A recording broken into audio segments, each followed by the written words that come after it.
It's time for Dodger Baseball. Live from Dodger Stadium, KCAL 9 presents the Dodgers as they take on the San Francisco Giants.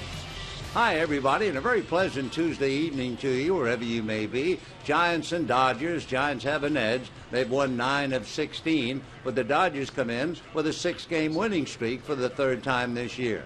On the mound, two 34-year-old left-handers. Chris Capuano, he lost to the Giants and Matt Cain back in August. Chris looking for his 13th win of the year. He's 5-5 at home. On the mound for the Giants, Barry Zito, a veteran left-hander, Cy Young Award winner, who's pitching very well. He's not only trying for his 15th win, he personally has won 6 straight, and the Giants have won 10 straight of his starts. And as we all know, the magic number is 1.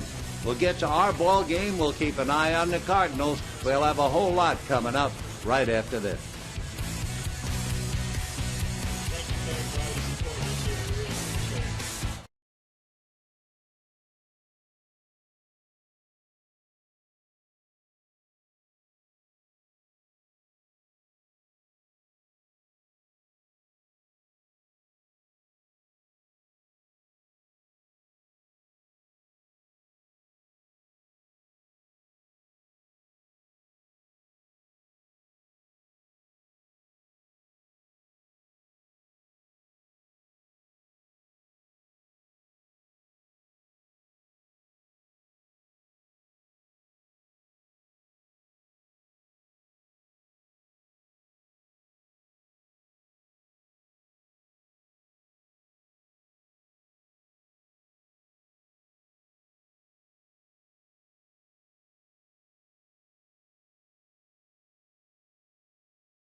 Brought to you.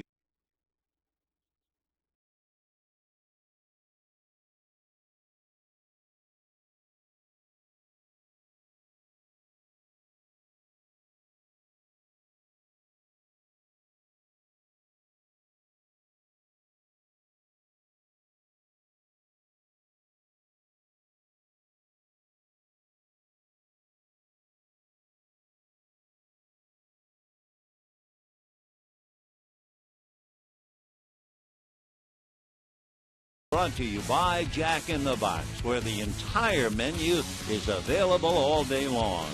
And by your Southern California Toyota dealers. Hi, everybody, and a very pleasant Tuesday evening to you, wherever you may be. We're at Dodger Stadium with the Giants and the Dodgers. Normally, you would say enough said, but there's a lot more to it than just that tonight. They're going to the bottom of the 7th inning in St. Louis, and the Cincinnati Reds are leading the Cardinals 3-1. The Reds broke the 1-1 tie in the 6th against Chris Carpenter. There were RBIs from Jay Bruce and Deanna Navarro. The Reds bullpen has taken over from the starter Matt Latos. So we'll be watching with both eyes, and we'll have an ear for the Cincinnati game, and it looks like another thrilling evening for the Giants and the Dodgers. For the Giants, they've beaten the Dodgers 9 of 16. Here's Bruce Boucher's lineup.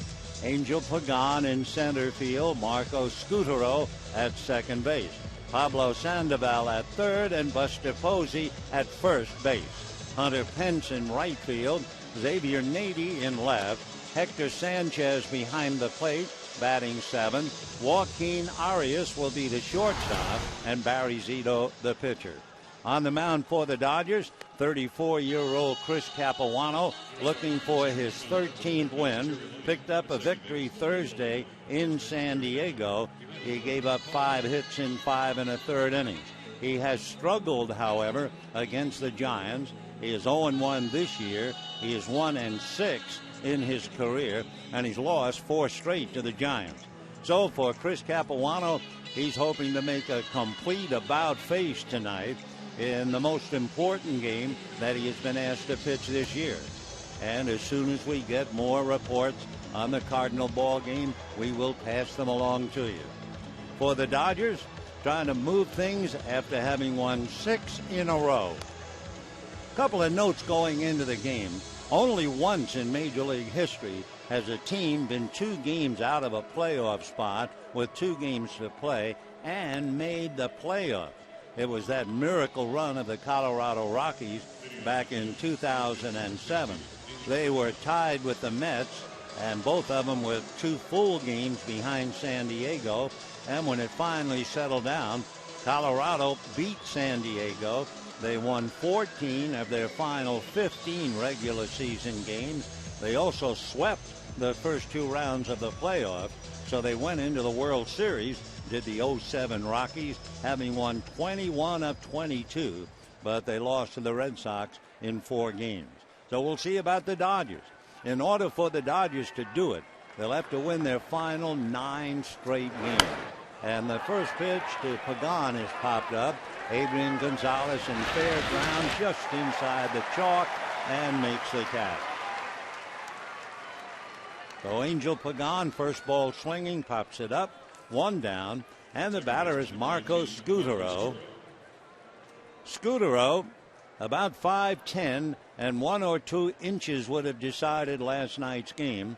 On that line drive by Herrera, Scutaro went up the ladder and got his glove on the ball, barely, and it kicked off into center field for the winning base hit. Scutaro is a remarkable player, hitting .305, and he is absolutely dynamite with runners in scoring position. It was no surprise last night that in the 8th inning, after Pagan doubled, it was Scutaro who singled to drive him home. The 1-0 pitch on the way. Scutaro has a look at a strike. Game time temperature, 83 degrees. Not a breath of air. 1 out, first inning, no score. Scutaro brings an 18-game hitting streak up to the plate. He has been a remarkable addition. Coming from across the bay from Oakland to San Francisco, he's got Pablo Sandoval hitting back of him. Now the 1-1 pitch, big sweeping breaking ball inside, ball 2. Meanwhile, Elian Herrera, the hero of last night, sitting quietly, almost anonymously, back in the Dodger dugout. 2-1 the count to Marco Scudero. Capuano delivers a high fly ball to right center. Ethier going back, shy of the track, however, and makes the catch for the out. So a long fly ball to right, 2 down, and Pablo Sandoval coming up. Pablo Sandoval, a switch hitter, ambidextrous as well, and from all of his numbers, a much better hitter batting right-handed. He's hitting .283, but .303 right-handed. He has more power, however, from the left side. 10 of his 12 home runs have come as a left-handed batter. So Sandoval with 2 out checks in at the plate. Capuano looks, turns, ready, and here he comes. Breaking ball, and he misses. Ball 1, 1-0. Sandoval for the last 2 weeks a formidable foe for Capuano. Sandoval hitting .341 over that stretch. Now the 1-0 pitch on the way, and Pablo looks, and that's low. For the first time in his career, Sandoval on the 20th of September hit a home run from each side of the plate in the game against Colorado. First time in his career. The 2-0 pitch coming up. Here comes Capuano, and his fastball is low. Waiting on deck, Buster Posey. So Posey, who caught last night and came out near the end of the game. There was no announcement. We found out before the game tonight he had back spasms. Here's the 3-0 pitch. Pablo takes a strike. 3-1. So Sandoval, a very aggressive hitter. In looking at Pablo's numbers, he's only walked 38 times. The 3-1 pitch coming up from Chris Capuano. Chris to the windup. Left-hander ready. Fastball is hammered but foul down the left field line. That's the old story. You try to sneak an 89-mile fastball by Sandoval. No chance. 3-2 the count. So we'll see what Capuano does the next time, as Sandoval hitting right-handed, waiting at the plate. Pablo back up to the plate. For him, this is quite an adventure. He usually doesn't see these many pitches. He hits a ground ball to third behind the bag near the line. He Cruz to throw him out. So Pablo Sandoval grounds to third. It's a 1-2-3 inning. Time for Barry Zito to go to work. And at the end of half an inning, Giants nothing, Dodgers coming up.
in the first inning. Meanwhile, they're in the bottom of the seventh inning. Cincinnati leading 3-1. Sam LeCure is pitching for Cincinnati. We'll continue that in a moment, but right now we'll give you the Dodger lineup. Mark Ellis at second, Shane Victorino in left, Matt Kemp in center, Adrian Gonzalez at first base. Hanley Ramirez at short, Luis Cruz at third, Andre Ethier in right field, A.J. Ellis behind the plate, Chris Capuano on the mound. On the mound for Barry Zito, and he's having a remarkable year. The Cy Young Award winner back in 2002, that would be his greatest year when he won 23, but he's not doing badly right now. He is not only 14-8, he has personally won 6 straight. The Giants have won 10 straight of his starts. And Barry going to the mound in his games, the Giants have won 20 and lost 11. So Zito has been very effective as he works now against Mark Ellis. Barry into the windup, left-hander deals, first pitch lifted to right center and deep, but playable, coming over is Hunter Pence and makes the catch. One away here in the first inning. Number 8, Shane Victorino. To pick up on what we were telling you, for Cincinnati, Sam LeCure is pitching. Reds are leading 3-1, bottom of the seventh. David Freese flied to right field. Daniel Descalso walked, and Pete Kozma, the shortstop, is at the plate. So here's Shane Victorino. Kozma has just gotten a base hit. Descalso went to second. So there's 2 on, 1 out, 7th inning for the Cardinals, trailing Cincinnati 3-1. The pitch to Victorino missing, 1 ball and no strikes. Zito 2-2 against the Dodgers this year, 8-10 lifetime. Fastball lifted to right field, waiting for it is Pence. So a couple of fly balls to right field, 2 down. And Matt Kemp coming up. Number 27, Matt Kemp, as you know, if you've been following the Dodgers at all, you know that Matt has really been a one-man gang, especially against left-hand pitching. And he has really done a number on Barry Zito in the past. So we'll see what happens right now as he checks in. Kemp hitting .307. 23 home runs, 69 runs batted in. Against Zito, he's hitting .462 with 3 home runs. And the first pitch to Matt inside at the knees, 1 ball and no strikes. So Kemp has really worn Zito out. Barry Zito basically a cutter, not just a fastball, a cutter, straight change, and a curveball. The 1-0 pitch, and that drifts in for a strike. And the count 1-1. Barry Zito, a remarkable player, a remarkable story. Really made the headlines with his contract 5 years ago. Here's the 1-1 pitch on the way, and it's down and away. A changeup, ball 2. 5 years ago, remember, he signed a contract for $126 million. There were a lot of oohs and ahs, but meet Mr. Kemp. 2-1 the count. Barry ready, left-handed deal, swung on and fouled away. So Matt with a 2-2 count, 2 down, first inning, no score. There's 2 on, 1 out, bottom of the 7th inning in St. Louis. I'm not sure of the hitter. I know Sean Marshall, a left-hander, has been brought in. So we'll check and let you know. 2-2 to Matt. Zito ready. Comes back and misses low and inside, ball 3. 3-2. For Zito's numbers, 69 walks, 108 strikeouts, and he has allowed a couple more hits than innings pitched. 3-2 pitch coming up to Matt Kemp. Zito delivers, breaking ball fouled off. There was a wonderful song, you may remember, I was thinking about it today. The Beatles sang it. 3 Dog Night sang it. Harry Nilsson wrote the lyrics. 1 is the loneliest number. Remember that song? Beautiful song. And I was thinking about it for the Dodgers tonight. 1 is the magic number and the loneliest as Kemp swings and misses and strikes out. So down go the Dodgers. Zito walks off, and at the end of an inning, two 34-year-old left-handers are locked in, no score.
Be Buster Posey, Hunter Pence, and then Xavier Nady. Just to repeat, Posey last night behind the plate doubled in a run, grounded out, struck out, and hit back to the box, and then came out of the game. And we found out before tonight's game he had back spasms, but typical of Posey, if he can't catch, okay, he'll play first base. So the right-hand hitter waiting at the plate and takes off the plate, ball one. Posey, with everything else going for him, has a great shot of beating out Andrew McCutchen and winning the batting title. 336, 23 home runs, 101 runs batted in. Capuano's pitch, a high drive into deep left center field, and he's done it again. Posey hits it out for Buster. That would be his 24th home run, and the Dodgers are in a hole, 1-0.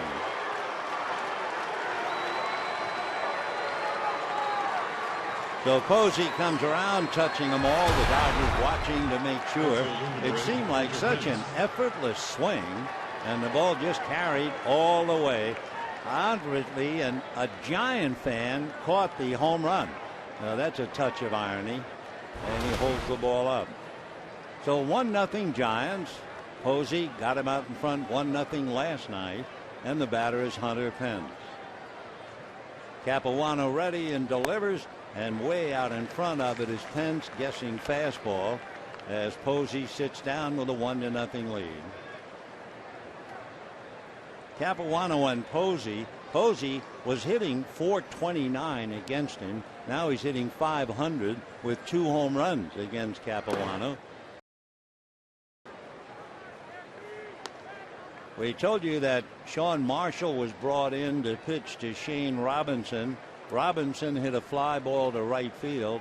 Descalso, who was at second, took third. So the Cardinals have runners at first and third with 2 out. John Jay at the plate. Meanwhile, a throw to first, and Ramirez just did get it over there ahead of the arrival of Hunter Pence. 1 away. Batting next, left fielder, number 12, Xavier Nady. So first and third for the Cardinals. 2 out, bottom of the 7th inning. Reds trying to hold on to a 3-1 lead.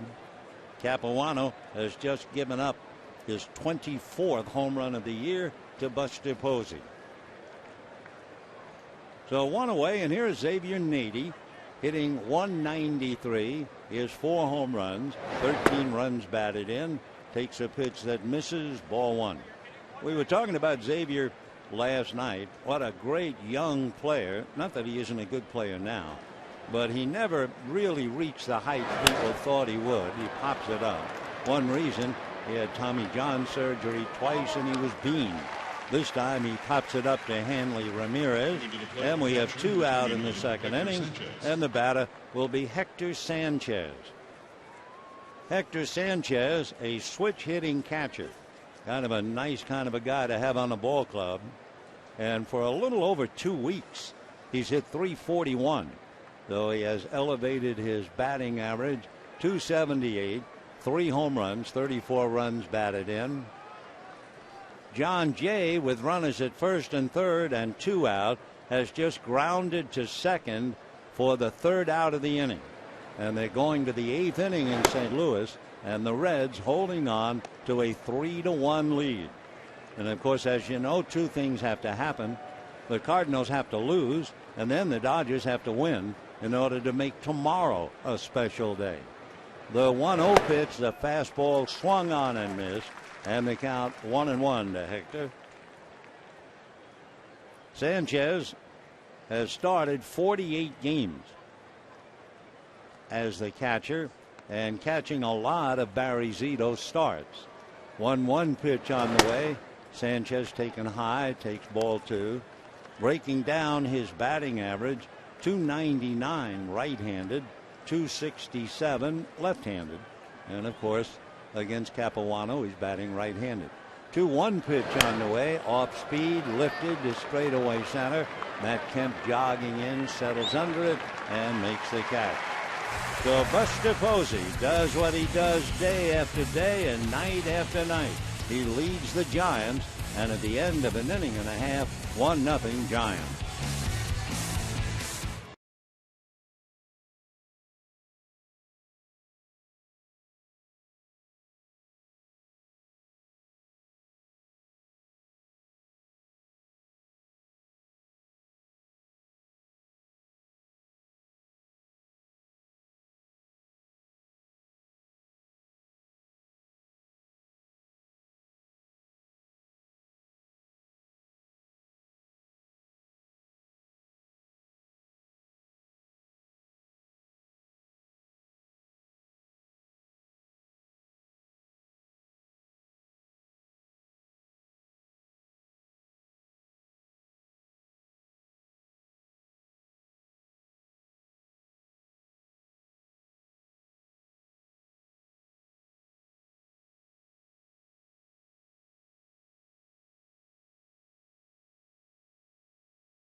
'24th home run of the year. Giants take a 1-0 lead to the bottom of the second inning, and the Dodgers will have Adrian Gonzalez, Hanley Ramirez, and then Luis Cruz. By the way, we are, of course, so interested in the Cardinal game, and the Reds are leading the Cardinals 3-1. The Cardinals are very interested in the Dodger game, and at Busch Stadium in St. Louis, they just posted the fact that the Giants are leading the Dodgers 1-0. Bottom of the second inning, and a roar went up over that. Adrian Gonzalez with a 13-game hitting streak, batting .297, and looks at a Zito pitch off the plate, ball 1. Gonzalez hitting .318 against Zito, including a home run. 1 ball and no strikes. Barry from the third base side of the rubber, and his 1-0 pitch on the way. That finds the outside corner for a strike, and the count 1-1. In charge with the responsibility of balls and strikes, Paul Emmel, 13.5 years in the big leagues. Here's the 1-1 pitch on the way off the plate, ball 2. 2 years ago, Paul was doing the National League Division Series between the Giants and the Braves. He also worked the finals of the 2009 Baseball Classic, the World Classic here. Gonzalez, a high fly ball to deep left. Back goes Nady. It is caught by Nady. A great catch. It would have hit the top of the fence and maybe even bounced over. What a catch by Xavier Nady. The crowd is stunned. They thought it was a home run. The Barry Zito really dodged a bullet there. Nady just coiled, leaped, and got his glove up, maybe to take a home run away. We will never know, but we do know he made a spectacular catch. So Gonzalez losing a home run. Great play by Nady, and we have 1 out in the 2nd inning. Though Adrian Gonzalez is never going to come any closer to a home run and come up. Now is Hanley Ramirez with 24 home runs, hitting .256. He's after the first off-speed pitch and doesn't get it. Ramirez has had a lot of trouble against Barry Zito. Coming into the game, he has just 2 hits in 24 at-bats against the left-hander. Barry 6'4", 210. Lives in Las Vegas. Strike 1 pitch just off the plate, and a 1-ball, 1-strike count. 1-0 Giants. Buster Posey's home run.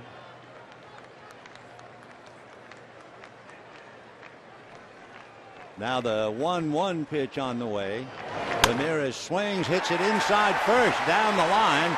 Right fielder Pence was overshifted. Ramirez is to second. They're going to send him as Pence has trouble with the ball. Hanley is into third with 1 out. We'll see if it's a triple or a double and an error to Pence. So we'll wait for the scoring, and he'll probably take a look at the videotape to make sure. Ball was hit inside the bag all the way down the line. Pence was over in right center, and when the ball kicked, he never touched it. It just got away from him. So it'll be a triple for Hanley Ramirez. So a triple, and now Luis Cruz trying to pick him up. For Ramirez, that would be his 4th triple of the year. The infield is back. It's too early. The corners, however, are up. And Cruz trying to get his 40th run batted in. Takes off speed and high. Ball 1. Giants 1, Dodgers 0. 2nd inning. We're just warming up. They're in the 8th inning in St. Louis, and the Reds lead the Cardinals 3-1. Now the 1-0 pitch on the way. Breaking ball hit to short. Cutting in front is Sandoval for the first. Ramirez scores, and the Dodgers have tied it up. And Luis Cruz comes up with his 40th run batted in.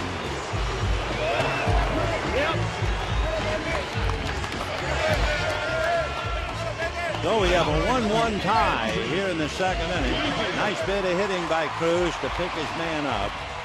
And now the batter is Andre Ethier. Ethier batting in the number 7 slot against Barry Zito. Andre hitting 171. He has 7 hits. Had that big home run against Matt Cain last night. Each side a run in the 2nd inning. Ramirez triple cancels out the home run by Posey, and the first pitch on the outside corner for a strike to Andre Ethier. Reds have a man aboard in the 8th. Here's the strike 1 pitch to Ethier. He has a look, and that's down and away. 1 ball and 1 strike. Yes, usually the Giants and the Dodgers, and that's enough, but not tonight. Tonight it's the Giants and the Dodgers and the Reds and the Cardinals. The 1-1 pitch on the way is swung on, line to the gap in right center. There's nobody there. Ethier is on his way for a stand-up double.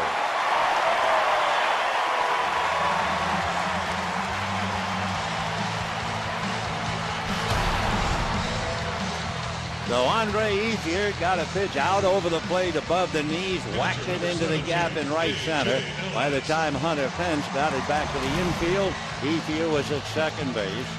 For Andre, 35 doubles this year to go along with 20 home runs.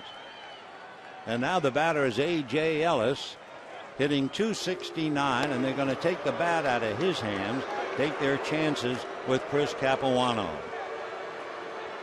Remember last night, Ellis came up with runners at first and third and one out, and I think the league knows that A.J. is not a bad ball chaser. And when it went to 3-0, they opted to put him aboard. That loaded the bases, and then Herrera got the base hit. So as Matt Cain looks on, we now see A.J. Ellis get the walk. Meanwhile, Joe Kelly is pitching the 8th inning for the Cardinals. He got Ryan Ludwig on a pop-up. Jay Bruce grounded out. Scott Rowland, who homered earlier in the game, singles to right. But then catcher Deanna Navarro, the former Dodger, lined out to center field. So in the Reds-Cardinal game, they go to the bottom of the 8th inning with the Reds leading 3-1. Dodgers now with 2 on, 2 out in a 1-1 tie. Capuano a big swing and a miss, and the count 0-1. Capuano with the bat has 5 hits. He does have 2 doubles and 3 runs batted in. He has struck out about half of his plate appearances. Strike 1 pitch on the way, swung on, fouled away, and the count 0-2. The Capuano in a hole in a 1-1 tie, second inning. Luis Cruz does it again, picks up the tying run with a ground ball, and I'm sure really thrilled because his mom, his dad, and his younger brother are here watching the game. The pitch to Capuano is high, 1-2 the count. 1 run, 2 hits for the Dodgers. In this inning, they've had a triple from Ramirez and a double from Ethier. Remember that great catch by Xavier Nady, or this would have been a far bigger inning. Here's the 1-2 pitch. Capuano waves at it, and down he goes. So Nady saved a big inning. Dodgers still get 1 thanks to Cruz ground ball and Ramirez triple. And at the end of 2, a 1-1 tie.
Reminder, the final regular season home game tomorrow at the Giants will have a starting time of 4:15 p.m. And for tickets, visit Dodgers.com/tickets.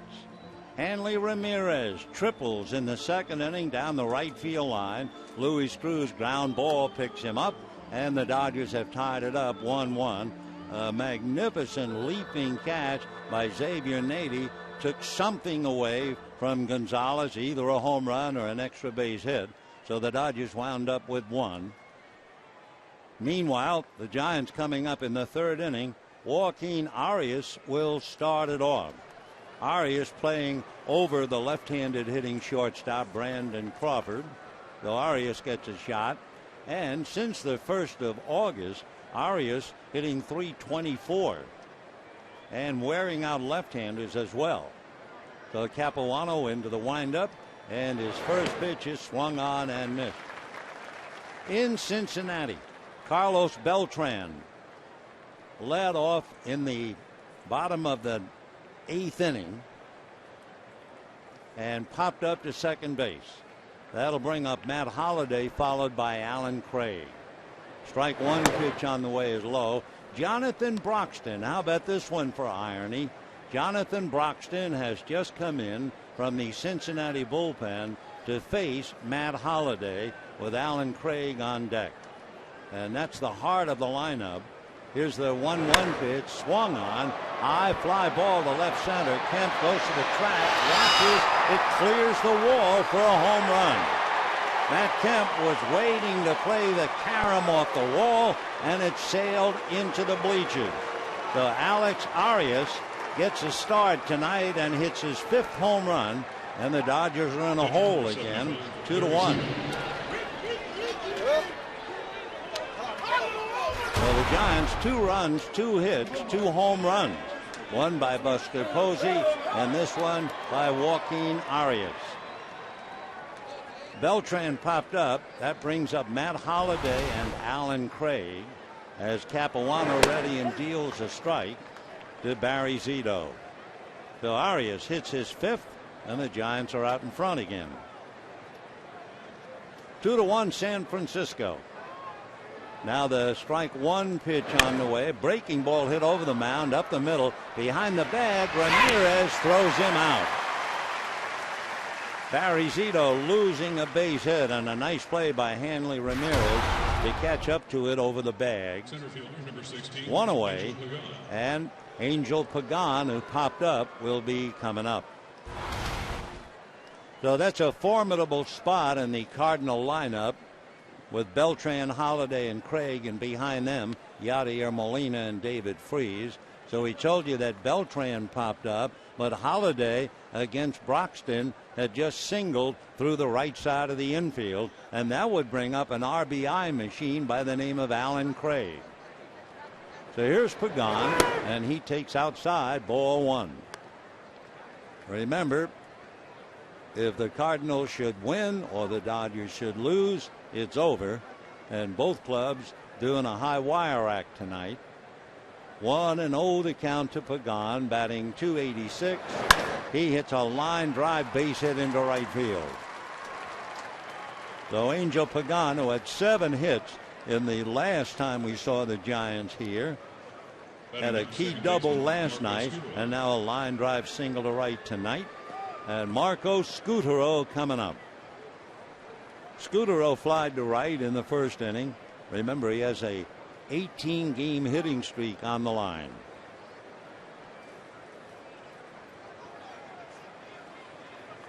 Scutaro, right-hand batter. He is 5 for 10, hitting .500 against Capuano coming into the game, and then flied to right field. Capuano set and goes to first. He got a good move. Pagan also has a good move over there at first base. Pagan has stolen 29 bases.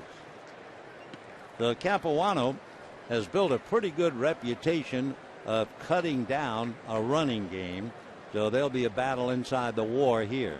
Throw to the plate, and that's a little low, ball 1. In his career, Capuano has allowed base runners only a 56% success. So Pagan at first, Scutaro at the plate. Bochy could easily play hit and run with this combination. The 1-0 pitch on the way. There goes the runner, and sure enough, hit and run base hit into right field. Pagan is on his way to third. So just like that, as you'd expect, Pagan single, Scudero a line drive single to right. He has now hit safely in 19 straight. And here comes Pablo Sandoval.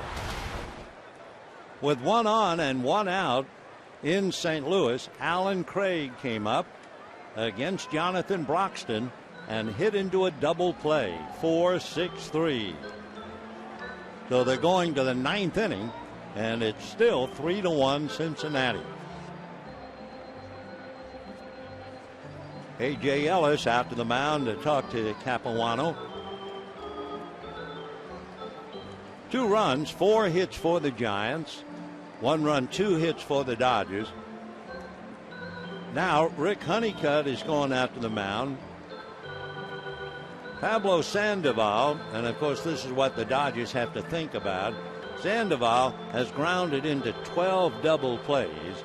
Jamie Wright is down in the pen. And we will see. I don't believe we've ever seen Honeycutt go to the mound and take the pitcher back with him. So he's out there talking.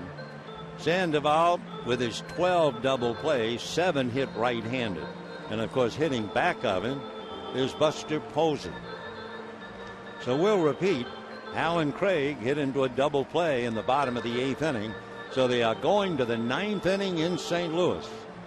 And Cincinnati leading the Cardinals 3-1. It's the 14th meeting between those two teams.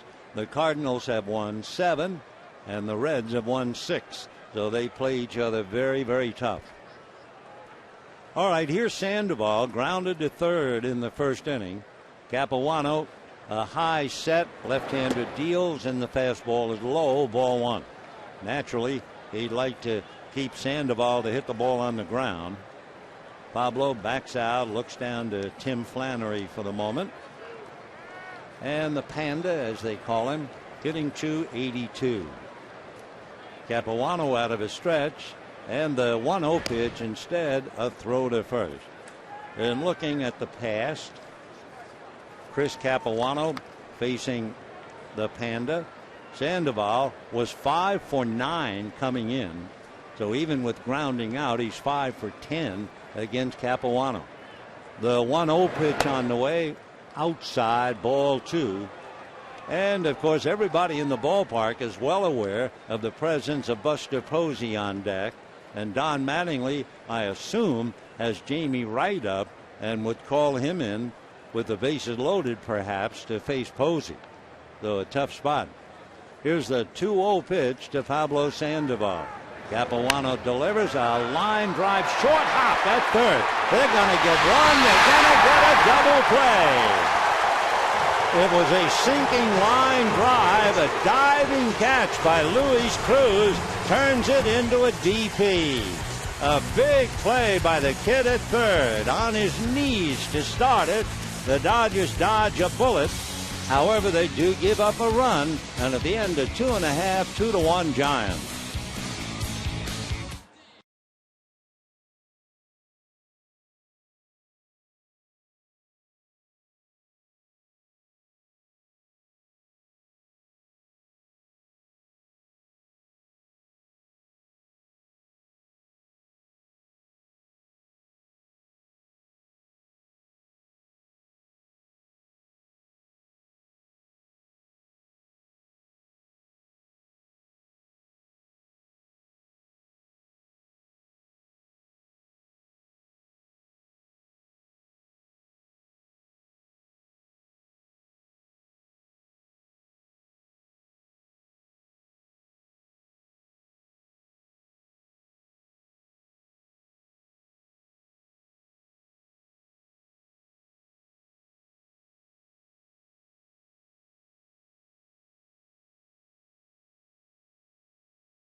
Cruz, I've been looking at him ever since he came up, and he has the eyes of Christmas morning.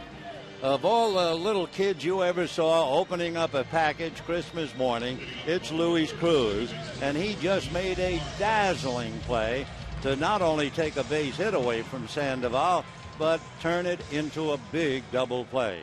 However, that still doesn't change the score. It's 2-1 Giants, bottom of the third. Ellis will start it off. Mark flied to right first time up, shows bunt, then takes high. Ball 1-0. Well, where were we? They're in the ninth inning in Cincinnati. In St. Louis, and Cincinnati leading 3-1. The 1-0 pitch on the way to Mark Ellis. A big slow curveball in for a strike. That got up there barely at 71 miles an hour. In the top of the ninth inning, the Reds are making out quickly. 1-1 pitch is a foul ball outside of third. Joe Kelly is still in there pitching for the Cardinals. Drew Stubbs grounded out. Xavier Paul flied out, and Brandon Phillips is up. So 2 out, top of the ninth in St. Louis. Cincinnati leading 3-1. Dodgers losing 2-1 here in the third inning. Zito ready in the 1-2 pitch, breaking ball and a comebacker. Barry just flips it over to first, and we have one away. Say, be sure to visit the official online shop of the Dodgers at Dodgers.com. Browse the largest online selection of authentic team gear, including official caps, t-shirts, jerseys, and much more. Shop at Dodgers.com. Brandon Phillips just flied out, so the Reds are gone in the top of the ninth, and the Cardinals will be coming up in the bottom of the ninth inning, trailing 3-1. Victorino flied to right in the first inning. He looks at a breaking ball low. 1 ball and no strikes to Shane. Victorino batting right-handed last night, had a single and a double. Now the 1-0 pitch on the way. Victorino batting .255. Zito, a long look into Sanchez, and then backs off the rubber. Barry Zito and Shane Victorino. Victorino 2 for 13. Hasn't much luck at all. Takes off the plate. 2-0 the count to Shane. Giants 2, Dodgers 1. Giants had home runs by Buster Posey and Joaquin Arias. Now the 2-0 pitch, foul back, 2-1. Dodgers almost had either a home run or an extra base hit. We'll never know. Adrian Gonzalez, a long fly ball to left field, and Xavier Nady made a spectacular leaping catch to take it away from him. And then Ramirez tripled, Ethier doubled, and the Dodgers had a run. Victorino fouls the next pitch back, and the count 2-2. Bottom of the ninth inning, 3-1 Cincinnati.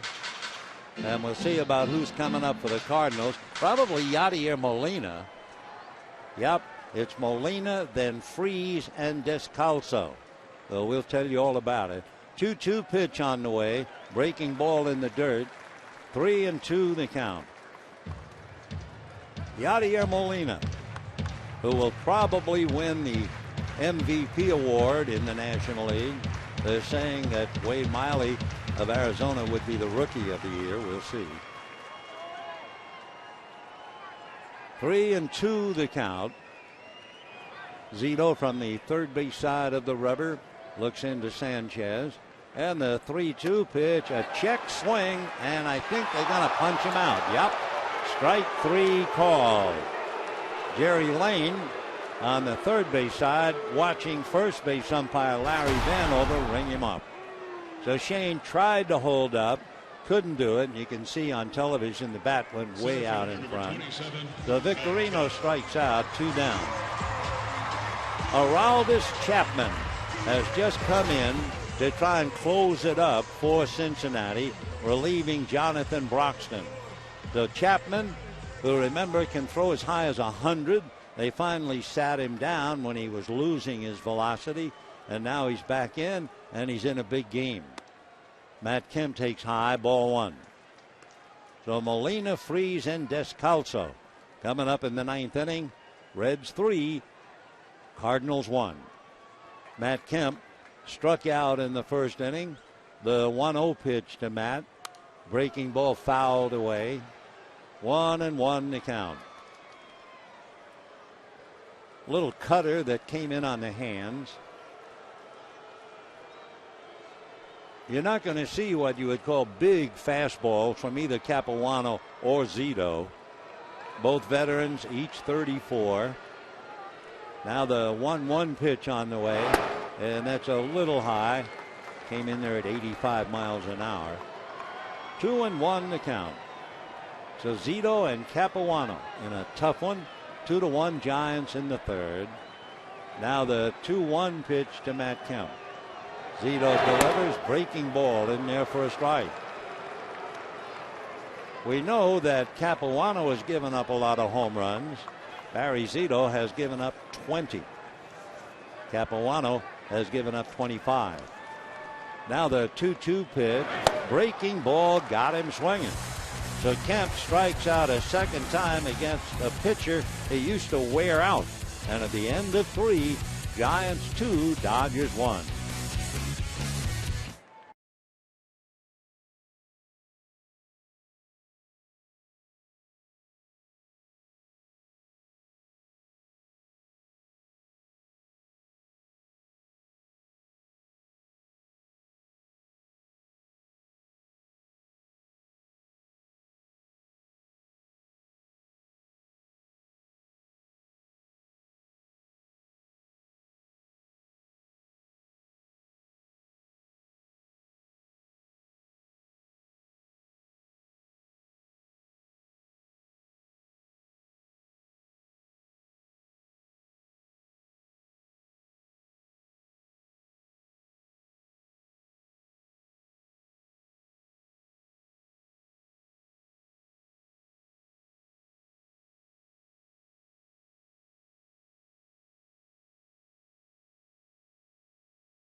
Warriors lead the Dodgers 2-1.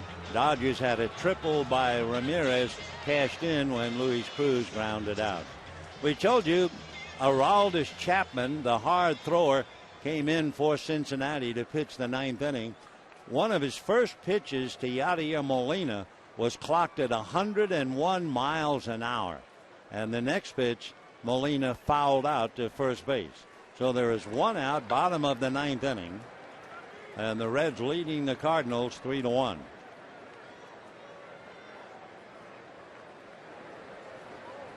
No balls and one strike. 1-1. Down in the Dodger bullpen for one reason or another, Jamie Wright. Posey homered in the second inning. Buster batting .337, 24 home runs. 102 runs batted in. 2-1. Of course, let's think about that. Most people, the writers who cover, think that Yadier Molina would be the MVP. But the more you look at Posey, the more you wonder how anybody else could get the award. Fouled away. David Freese with one out, bottom of the ninth inning, just hit a fly ball to center field. So there are two outs. Bottom of the ninth inning in St. Louis, and the Reds are leading 3-1. So at least for the Dodgers, should the Reds win that game, at least the future is in the Dodgers' hand. 2-2 pitch, little dunker to right center, and Kemp's going to have to play it on a bounce. So Posey strong enough to muscle the ball into right center. and he's 2 for 2. And the batter, Hunter Pence. So they ought to put it up for inspirational reasons. 3-1 final score. Cincinnati beat the Cardinals. And now it's all up to the Dodgers, wouldn't you know, in the next to the last game and playing the Giants. Capuano and Ellis have a brief chat. Hunter Pence grounded to short in the second inning.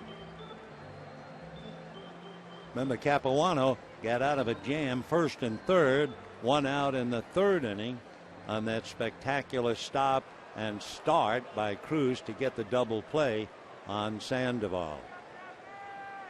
So here's Hunter Pence, 24 home runs, 104 runs batted in.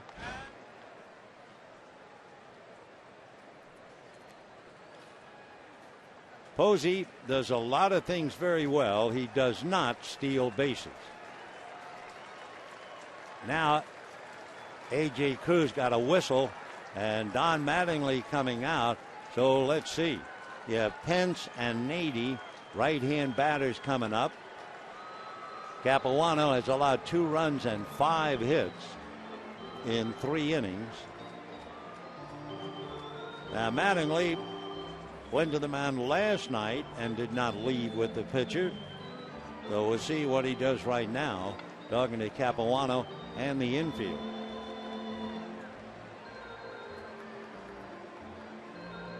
Plate umpire Paul Emmel going out to try and speed up things a little bit. Mattingly engaging him in a conversation, and now finally makes the move. That'll do it for Chris. Jamie Wright will be called in to face the right-handed bats of Pence and Nady, and we'll be back.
Fourth inning.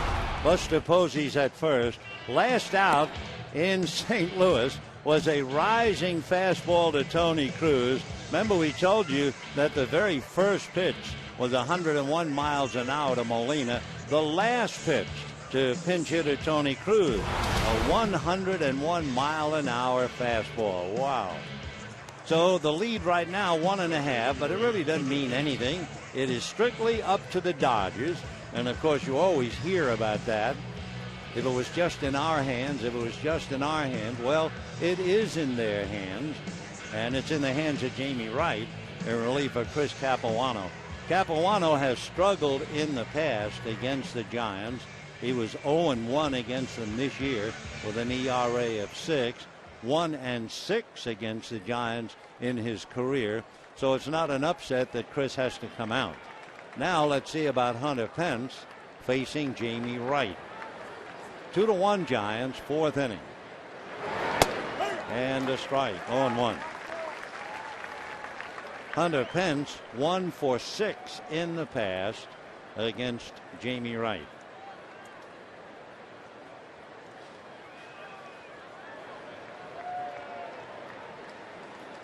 0-1.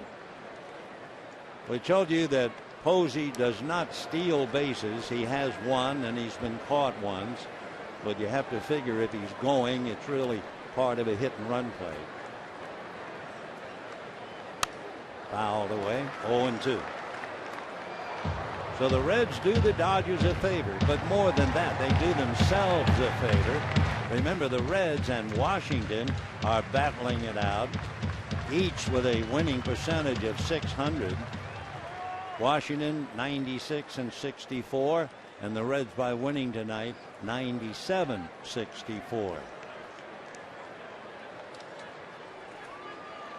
0-2 the count.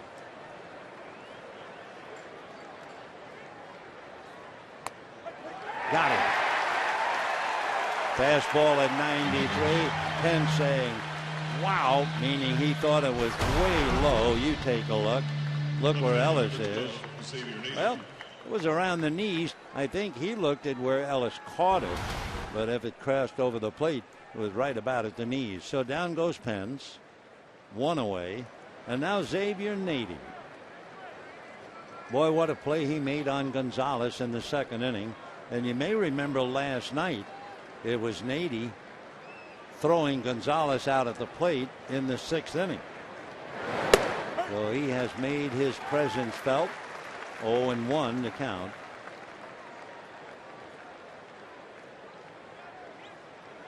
Nady, who went to Cal.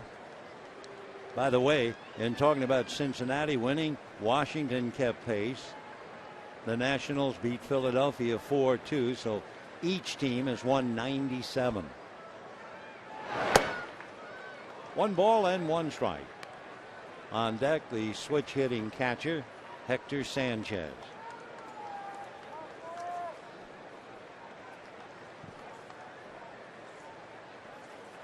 Jamie Wright has done very, very well over his last 17 appearances.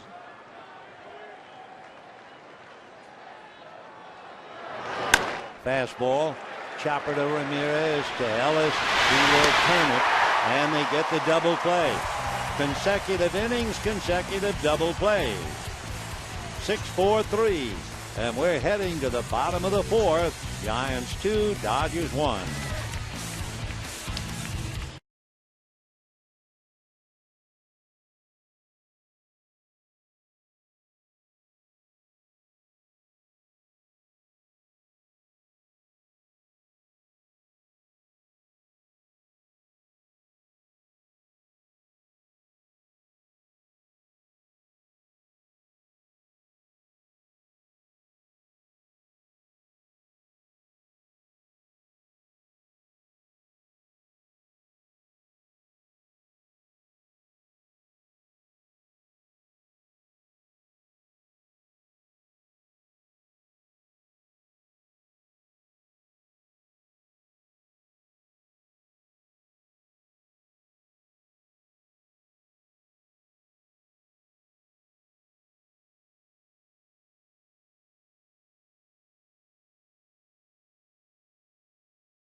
Is brought to you by Chevrolet, proud to support youth baseball in cities and towns across the country, and by unlimited 4G LTE from Metro PCS. No data caps for an unbeatable price. 2-1 in favor of the Giants as we go to the bottom of the fourth inning. If the Dodgers needed to be more inspired than they are coming in, they just put up on the scoreboard in left field the fact that Cincinnati beat the Cardinals 3-1. So, gentlemen, it is in your hands, and we'll see what they do with it. Adrian Gonzalez, Hanley Ramirez, and Luis Cruz in that order. If anybody gets on, Andrew Eaton. Gonzalez, that long out to left field, and the remarkable leaping catch by Xavier Nady. Adrian with a 13-game hitting streak. Scutero with a base hit in the third inning has hit safely in 19 straight.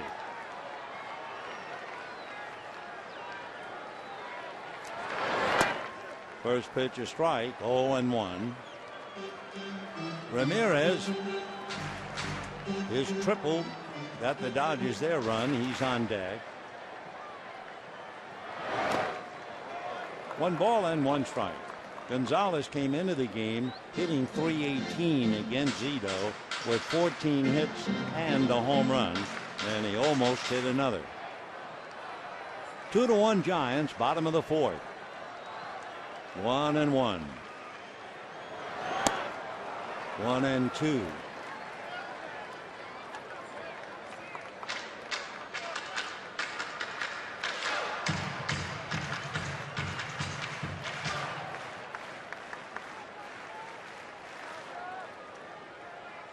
One and two. Tied him up. Are they going to call it a strike? Yes, they are. Though Adrian tried to hold back, couldn't do it, and strikes out. That's 5 strikeouts for Barry Zito. And the batter will be Hanley Ramirez. For the final game of the regular season in St. Louis tomorrow night, Homer Bailey of the Reds is coming off a no-hitter. Homer Bailey will be pitching for Cincinnati. And what the Cardinals are doing, they will wait and see what happens to the Dodgers tonight. You have to believe if the Dodgers win tonight and then play a 4 o'clock game, the Cardinals can wait for quite some time tomorrow before sending somebody to the mound. Naturally, they'd like to hold off, but if they had to, desperation, they'd probably pitch Adam Wainwright. Ground foul outside of third. Hanley Ramirez tripled inside first. Posey plays him to pull way off the bag, wide of the line. Ball came off the base of the box seats in right field, fooling Pence. It didn't come to him, and that added the extra base. Swung on, foul back.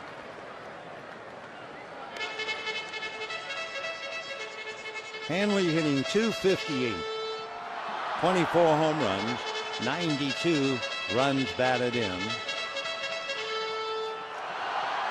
He's had as many as 33 home runs. He's had as many as 106 runs batted in. He has hit as high as 342.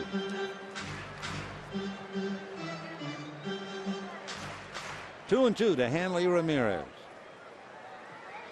Rookie of the Year back in 2006.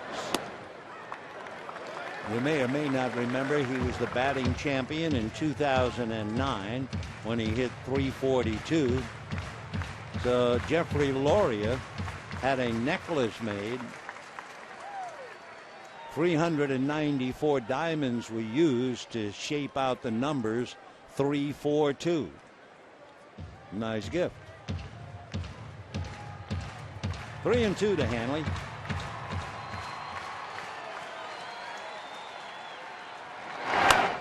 Fastball in on the fists at 86, but after all the 80s and the low 70s, an 86-mile-an-hour fastball is more than the cutoff number, and that just busted in on the hands. By the way, today's a big day in the Dodger family. Maury Wills celebrating his 80th birthday today. The mouse that roared. Breaking ball hit to the hole. Long throw by Arias, and it's out of the glove of Buster Posey. Ramirez aboard.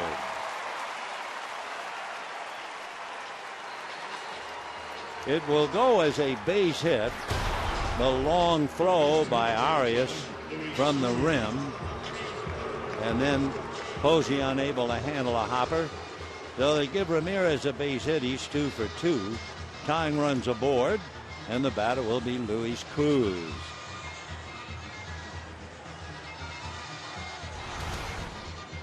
So Hanley Ramirez at first base held on.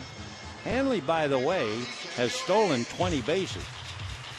So the Giants have to worry about him. Zito, of course, has a pretty good move to first. And Hector Sanchez, all eyes behind the plate.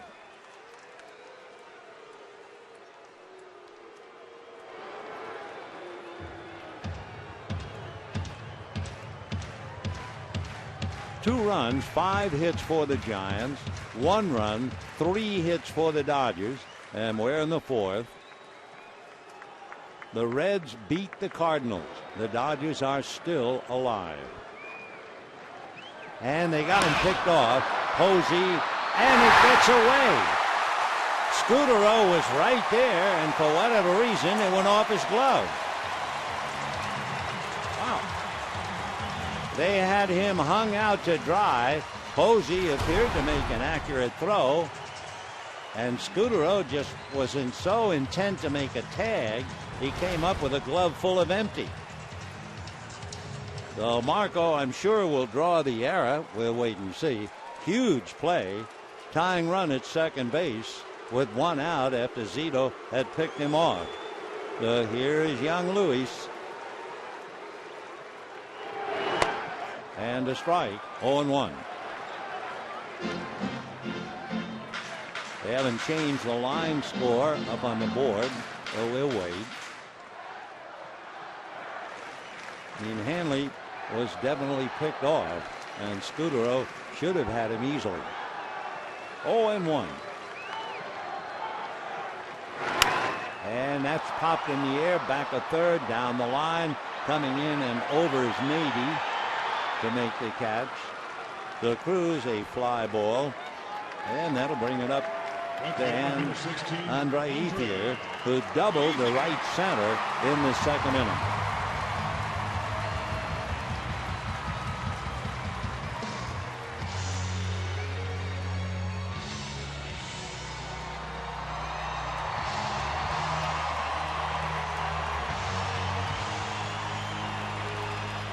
Giants 2, Dodgers 1. Tying run at second base with 2 out.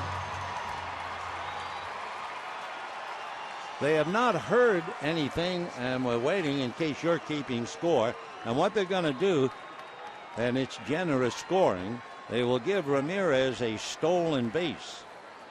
And he would have been out from me to you. Now let's see what the Dodgers can do with the break. And a strike, 0-1. That hurried up there at 73 miles an hour.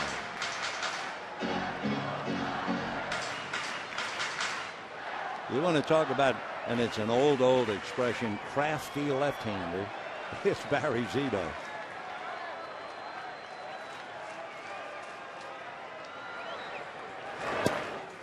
One ball and 1 strike. Down in the Dodger bullpen, Matt Guerrier begins to warm up. After Ethier, you have A.J. Ellis. In seeing A.J. Ellis on deck, it reminds us to tell you the Dodgers have lost the services of the backup catcher, Matt Trainer. Fouled away. Matt took a swing in batting practice and did something to his left side. They say he strained his left side. A little bit different perhaps than an oblique. But either way you cut it, the backup catcher tonight is Tim Fedorovich. 1-2.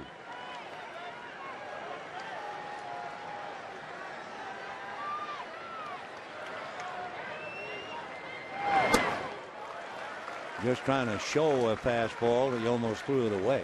2-2 the count. Zito was the Cy Young Award winner in 2002. He was 23-5 and then an earned run average of 2.7. Absolutely brilliant.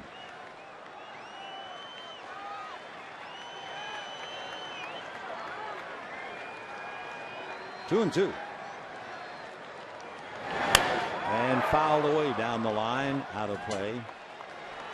Zito, who comes in here with a record of 14-8. He has lost 4 games where he left the game in position for a win, but the bullpen allowed either enough runs to tie or take the lead. So when you look at that, you realize he might be out there with 18 wins. 2-2. Fastball missed. Fastball at 87. Here we are talking a little while ago about Aroldis Chapman throwing 101. 3-2 with A.J. Ellis on deck. And Ramirez can take a pretty good lead at second base.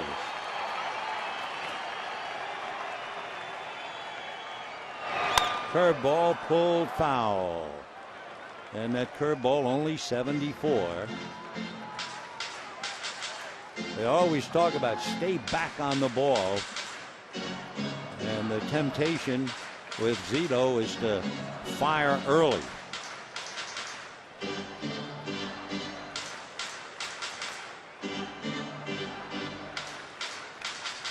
Waiting on deck, A.J. Ellis. Another big pitch. Ramirez, the tying run at second with 2 out. 2-1 Giants. 4th inning.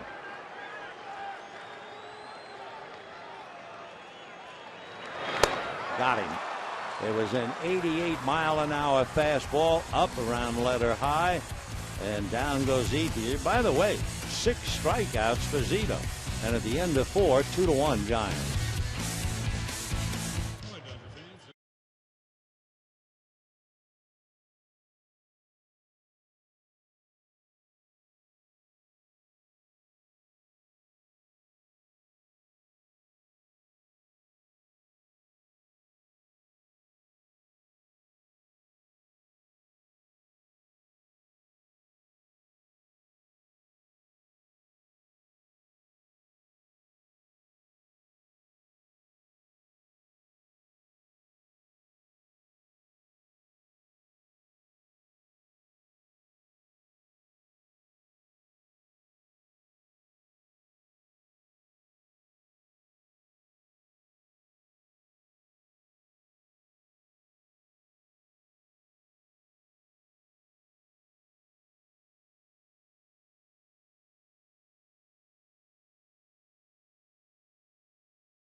Is brought to you by Time Warner Cable. Enjoy all the things you love better.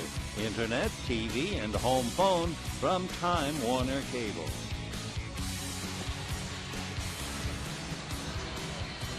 We're going to the 5th inning. Tough ball game. Giants 2, Dodgers 1. Wouldn't you know? The Reds defeated the Cardinals 3-1. So the Dodgers are still alive. And the number remains 1, and the 1 now is in the hands of the Dodgers. Simply put, if the Dodgers win, they live to play another game. And tomorrow, they'll be starting a couple of hours ahead of the Cardinal game. And then if it winds up a tie, there'll be a game here on Thursday. Meanwhile, here is Sanchez, 0 for 1. He flied to center in the 2nd inning, batting right-handed against Capuano. 3 home runs, 34 runs batted in.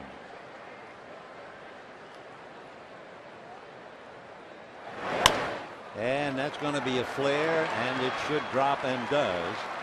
So Sanchez, fly ball, single to center, and the batter, Joaquin Arias.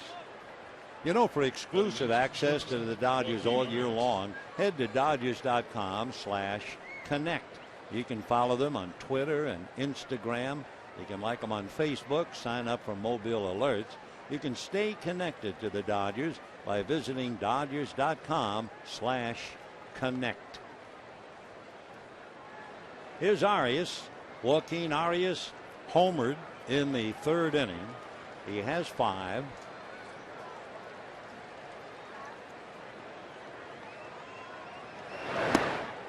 And ball 1. Joaquin Arias from Santo Domingo. He's certainly a leading man in the play tonight with his home run. Back in February of 2004, nobody never heard of him, and his name even then was covered up. Foul ball out of play. He was acquired, was Arias, by the Texas Rangers to complete a deal that included 2 other players. And who were the 2 other players? Alfonso Soriano and Alex Rodriguez. Joaquin Arias, who? Not anymore.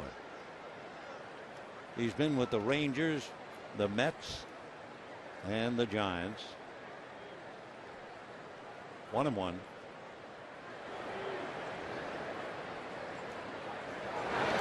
Fastball at 93. 1-2 the count.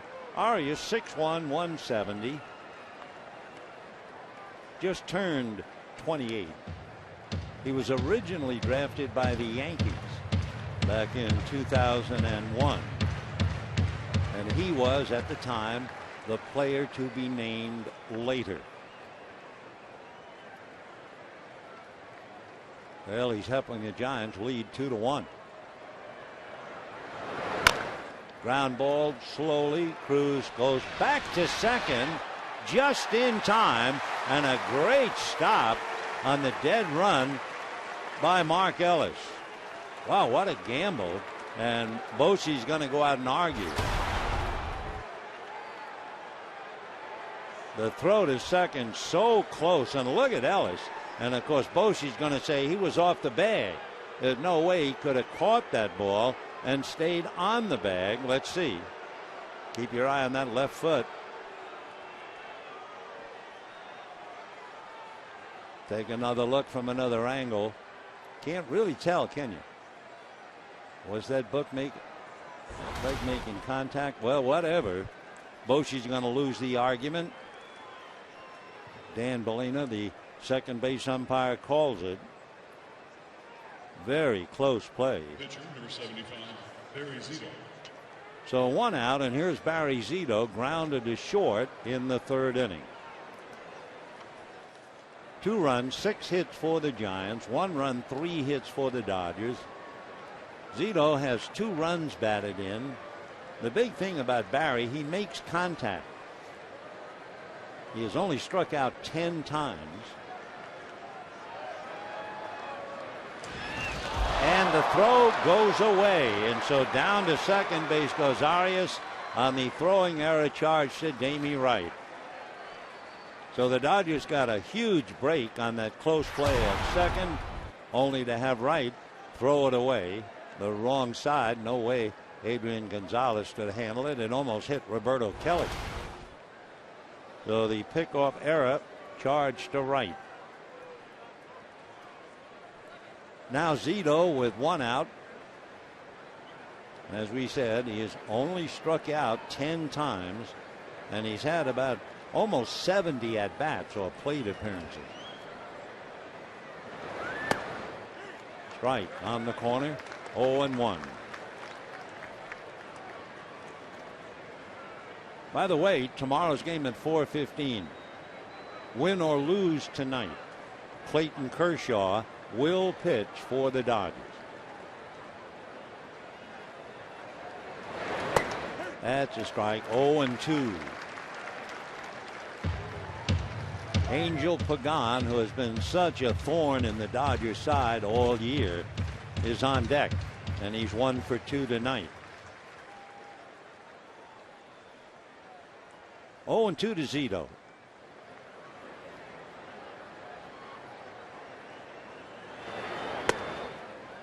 Victorino shallow in left. Kemp is up in center. Ethier, however, remains back in right. And the Moon is interested in what's going on tonight. 1-2.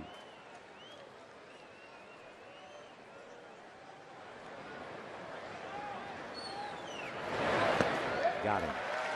So Zito strikes out. Arias still in scoring position, however. And the batter will be Angel Pagan. For Jamie Wright, that would be his second strikeout.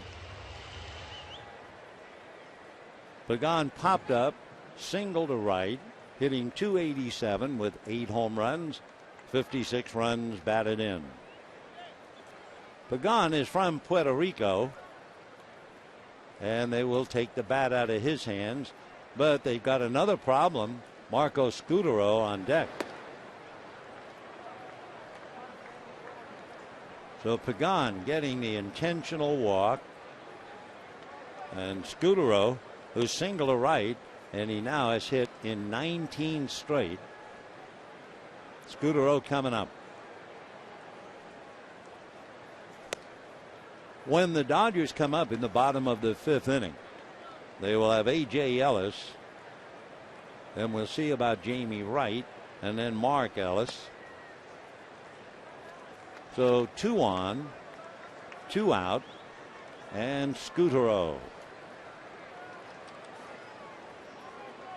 Ellis talking to Wright as to how they tried to pitch him his first 2 at-bats. Last night, Scutaro had walked, grounded out, flied out, and then got a base hit and a run batted in. So he went 1 for 3 last night. We mentioned that he has been absolutely phenomenal with runners in scoring position. The second baseman of the Giants with runners in scoring position is hitting a magnificent .397. Right, 0-1.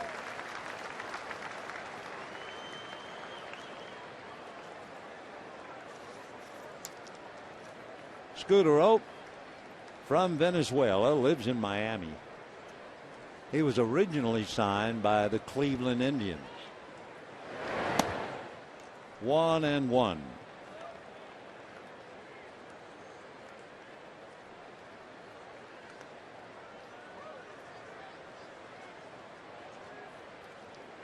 Jamie Wright trying to get out of a ticklish spot.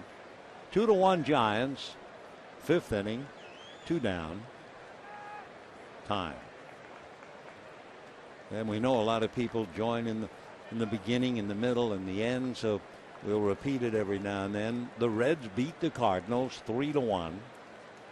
So the Dodger future still in their hands.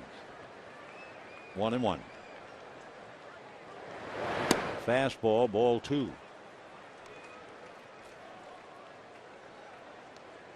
When Scutaro joined the Mets back in 2002, the Mets were in a Cincinnati hotel, and Scutaro saw the manager, Bobby Valentine, in the hotel restaurant, went over to introduce himself. Valentine thought he was just a fan. A shot inside first. He has done it again. In comes Arias. They're also going to wave in Pagan. Throw to the plate, not in time. Marco Scutaro. He is unbelievable. As he doubles into, he's now hitting .400 with runners in scoring position, and the Dodgers are in trouble. 4-1 San Francisco. Inside first, down the line.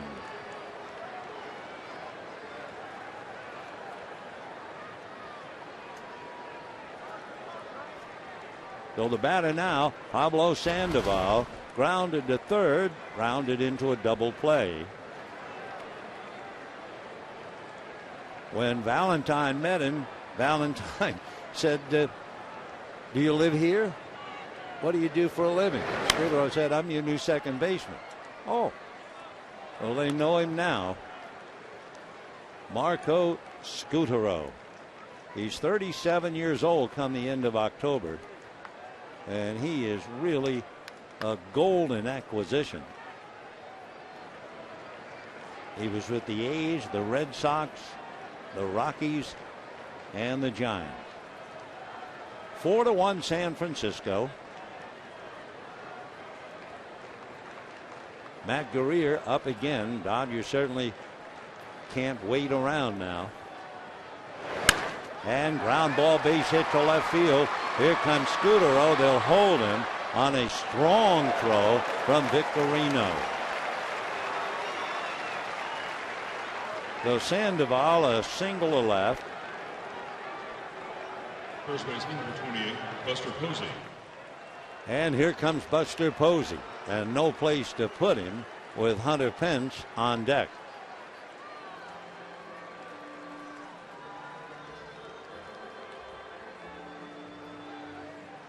Three hits and an intentional walk, plus an error on a pickoff, and Don Mattingly going out to the mound. Posey has homered and singled, and Matt Guerrier throwing in the pen, and the pitcher spot is due up second in the fifth inning. So no doubt Guerrier coming in, but he won't be in the game too long. Jamie Wright goes out, and we'll be back. Your attention, please. Now coming to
Dealer who invites you to test drive a luxurious Lexus today. Visit Lexus.com. And by Sports Authority, the official sporting goods retailer of the Los Angeles Dodgers. 6 men come to the plate for the Giants in the fifth inning, and they're not done yet. They lead the Dodgers 4-1. For the Giants, 4 runs, 8 hits. Dodgers 1 run, 3 hits, and an error. And of course, it is particularly galling to the Dodgers and this crowd. They know that the Cardinals lost. The Dodgers had a chance to force it into tomorrow, and maybe they can still do it. But if they do, they're going to have to get off the floor. They're down 4-1. Buster Posey posing a usual problem, whether he's catching or playing first. Marco Scutaro scored. Sandoval at first, Scutaro at third, 2 runs in, 4-1 Giants. Strike. So it's been Capuano, Wright, and Guerrier. Posey out in front could very well win the batting crown at 338.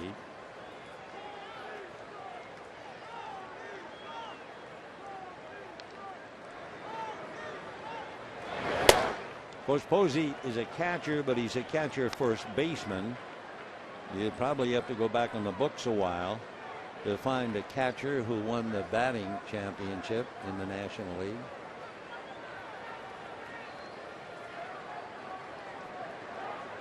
One and one to count. Off speed for a strike. Good change. 1-2. In the inning, Sanchez singled.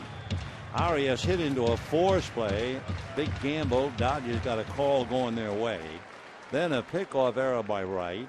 Zito struck out, so they walked Pagan to get to Scutaro.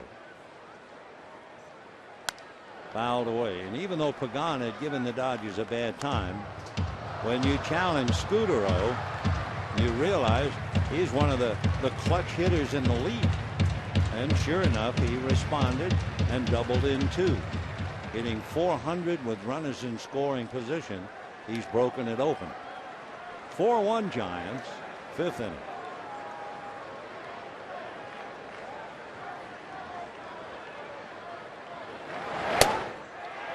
Two and two.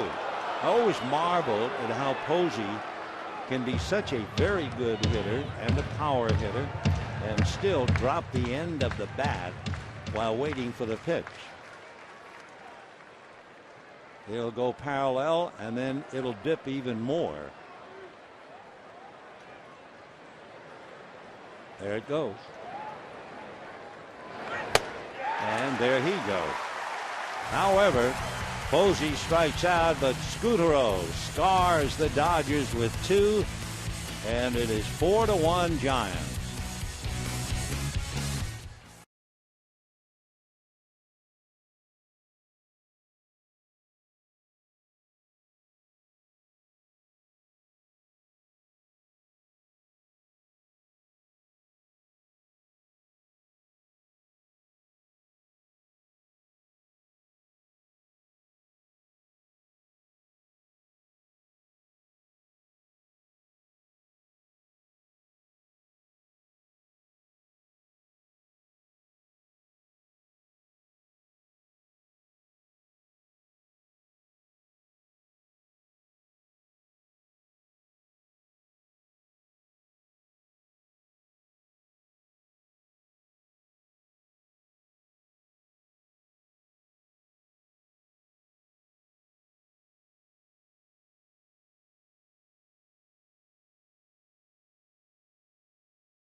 California Lottery's new Strike It Rich Scratchers. Please play responsibly. Must be 18 or older to play. The Dodgers have had to dig themselves out of a hole. They came into this game with a 6-game winning streak, and Marco Scutaro has dug another hole for them, and they'll try to fight their way out against Barry Zito. 4-1 Giants with A.J. Ellis. Then Guerrier would be due up, but they'll go to the bench. There's no reason to wait. Juan Rivera comes out on deck. So it'll be Ellis, Rivera, and then Mark Ellis. Matt Guerrier made 6 pitches to end the inning. Sean Tollison is up in the Dodger bullpen, and that's a strike to A.J. He was walked intentionally in the second inning. That's when Ramirez had tripled after Nady made that tremendous catch on Adrian Gonzalez ball. Cruz ground ball got the run home. Ethier doubled. They walked Ellis and got out of it, striking out Capuano. 1-1 to A.J. 4 runs, 8 hits for the Giants, 1 run, 3 hits for the Dodgers. 2-1. Barry Zito has made in the 60s about 69 pitches. 2-1.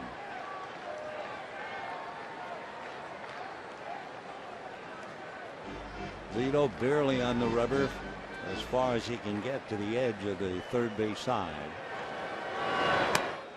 Change up on the corner. Amazing. 2-2.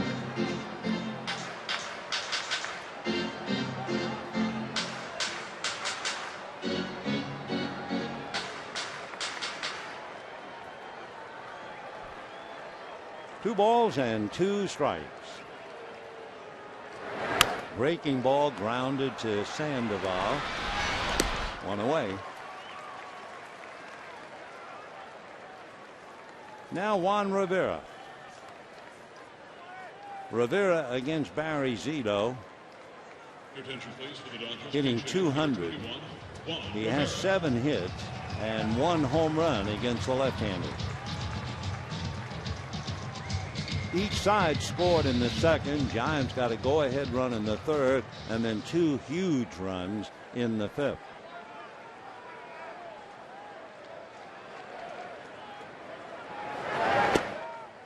Ball 1.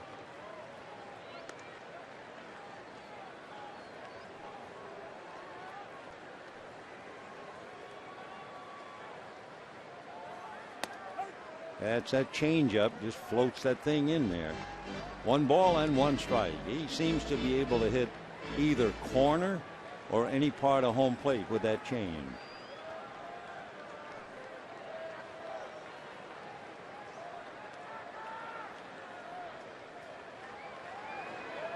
And the curveball misses. Remember, Zito comes in here. He personally has won 6 straight. And with him pitching, the Giants have won 10 straight.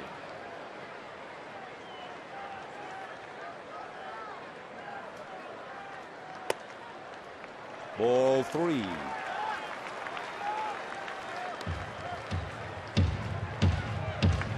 Waiting on deck, Mark Ellis.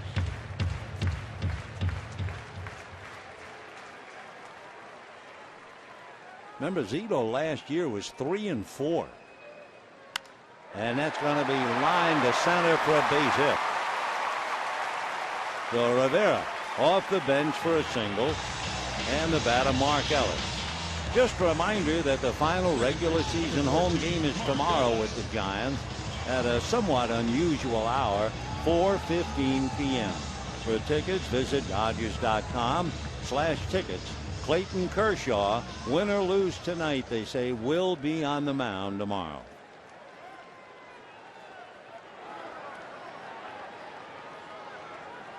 Mark Ellis flied to right, hit back to the box. Mark 7 home runs. Ball 1. Zito now has made 77 pitches. 11 in the inning. It's way too quiet in here. Get it out. In looking at Zito's pitch count, his last game, he went 6 innings and made 102 pitches.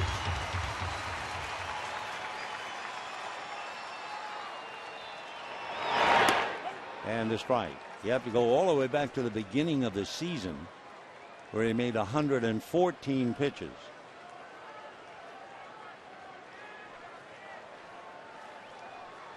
One and one to Mark Ellis. Couple of fellas formerly with the Oakland A's. On the hands and ripped foul off the protective fencing. Wow. Buster Posey watching that thing rip.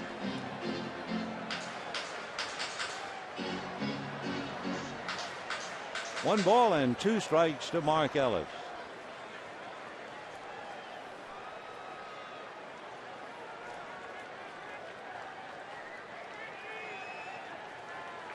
One out, 5th inning, 4-1 Giants. Zito and Ellis were teammates in Oakland, and that's popped up. It'll be the shortstop, Arias. So Mark Ellis commits the 2nd out, and Shane Victorino coming up. It must be maddening to be the hitters against Barry Zito. I mean, they're accustomed to seeing an Aroldis Chapman throw 101, and a lot of other guys. Andrew Kashner hit 100, and so many of them can throw 95 almost effortlessly. And then all of a sudden, you're facing Barry Zito, 70 some odd here, 80 there, occasionally 86. Curveball, ball one. The only walk that he has surrendered tonight was intentionally given to Ellis. Barry has struck out 6, limited the Dodgers to 1 run. That's a strike, 1-1. Zito 2-2 with the Dodgers this year, 8-10 lifetime. In his 2-2 record with the Dodgers, you might overlook the fact his earned run average is 2.5. 1-1. Fastball, a flare, that's going to drop. And overrun by Pagan. And the Dodgers have runners at second and third. Little pop fly that dropped for a single. And Pagan overruns the ball for an error. And the Dodgers now second and third. And Matt Kemp, of all people, coming up.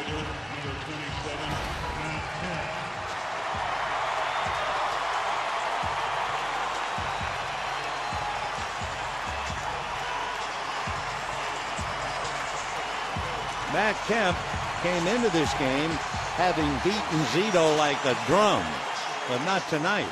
Zito has struck him out twice.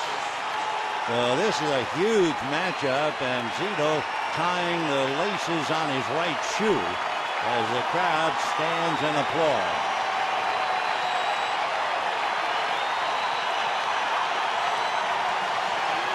So the Dodgers get a look at the game right now. 4-1 Giants, 2 out, runners at second and third. Adrian Gonzalez on deck. Breaking ball, strike. 0-1.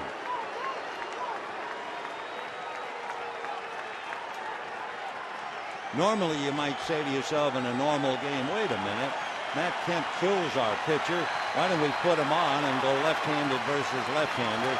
But nope, Zito's gone after him. 1 ball and 1 strike. George Cantos warming up in the Giant bullpen.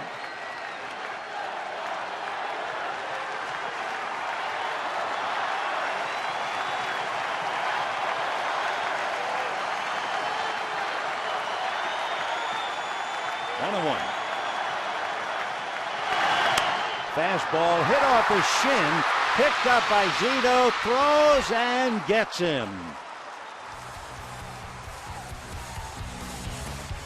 So Matt Kemp hits one back at Zito's shin, and Barry gets out of the jam. The Dodgers leave runners at second and third and trail 4-1.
Turn the clock back to this day In 2004, Giants were leading the Dodgers 3-0, bottom of the ninth inning, and Steve Finley with the Dodgers hit a grand slam home run, and the walk-off slam gave the Dodgers the National West Division Championship.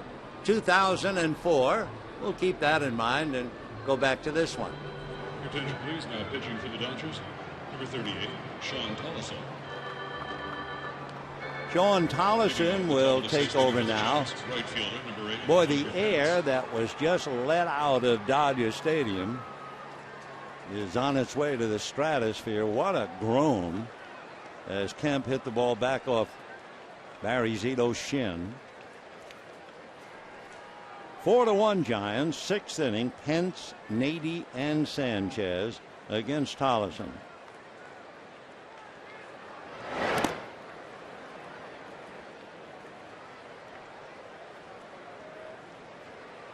Really is amazing. You realize if they had walked Kemp intentionally, bases would be loaded, and they will have walked the potential tying run. But even so, during the rest of the year, that's kind of a surprise, isn't it?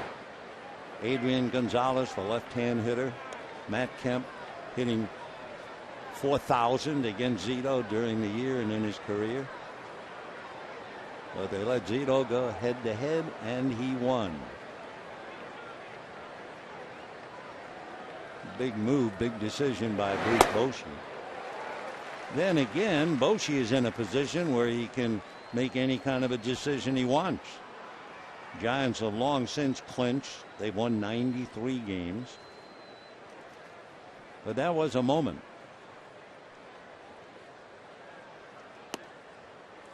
Ball 3. Well, Bruce Bochy, obviously, he's not impressed by numbers.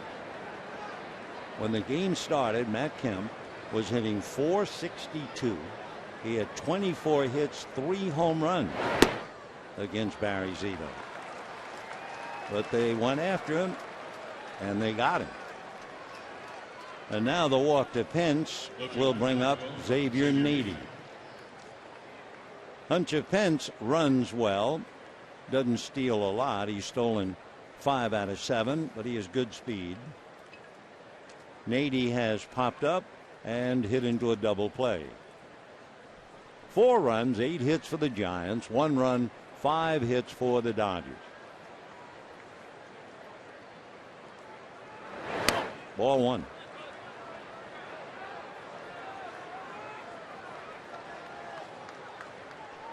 Dodgers with Capuano, Wright, Guerrier, and Tolleson. Giants scored on a home run by Posey in the top of the second. Dodgers had Ramirez triple in the bottom of the second after Xavier Nady took at least an extra base hit, maybe a home run from Adrian Gonzalez. Never know. Ramirez scored on a ground ball by Cruz, so it was 1-1, but then Arias homered in the third. The Giants led 2-1 and got 2 more in the 5th inning.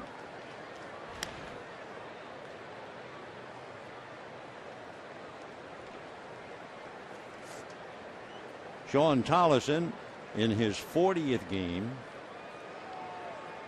He's been fighting it. More walks than strikeouts. Right. 1-1.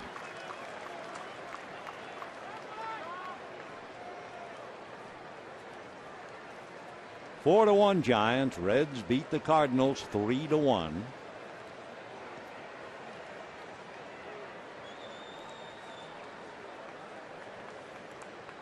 That was Matt Latos to win that game over Chris Carpenter.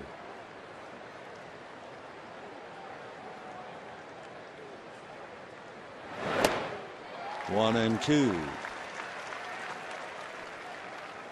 Down in the Dodger bullpen, Ronald Belisario and the left-hander Paco Rodriguez. When the Dodgers come up in the bottom of the 6th, Gonzalez, Ramirez, and Cruz.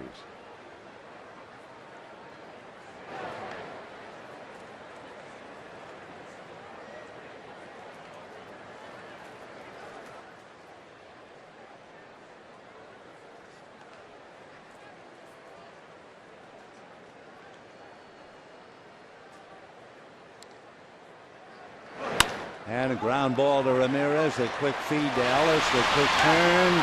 And the throw saved by Adrian Gonzalez. So Mark Ellis has saved an error. Adrian with that gold glove makes a fine play. Look routine. Plenty of time. No running to worry about. And he just almost threw the ball away. 6-4-3. 2 down in the 6th. Here's Hector Sanchez. Fly to center. Led off the 5th inning with a single, and that was the beginning of a 2-run, 3-hit inning. 0-1.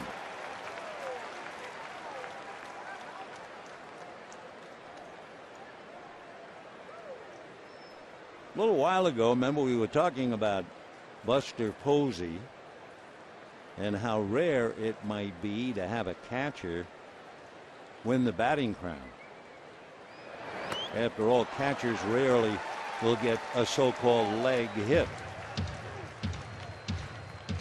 Interesting to note, the catchers to win the National League batting title both did it for Cincinnati, and Johnny Bench is not in those duos. Bubbles Hargrave, that's admittedly going back 1926, check swing foul, and Ernie Lombardi did it twice, 1938, 1942. We bring it up because Posey going into the game is hitting .338, Andrew McCutchen .327. There's only one catcher in the American League to win the batting crown, Joe Mauer. And Mauer has done it 3 times in 06, 08, 09. So if Posey does it, and it looks like he's on his way to doing it, he would be the rare bird, the catcher to win the crown. 0-2.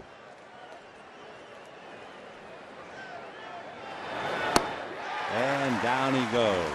So thanks to the save by Adrian Gonzalez, Tollison is out of the inning, and we're heading to the bottom of the 6th. 4-1 San Francisco.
KCAL 9 is brought to you by Carl's Jr. $6 burgers made with 100% Black Angus beef, and by Farmer John. Taste the local flavor.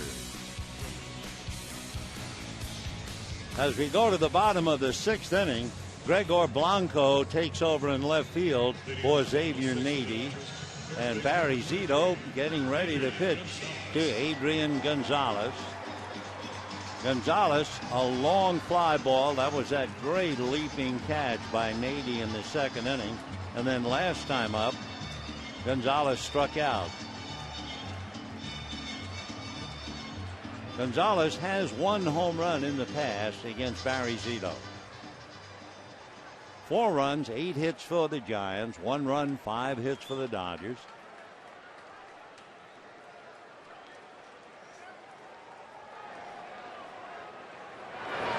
Slow breaking ball for a strike. That thing came up there at 71 miles an hour.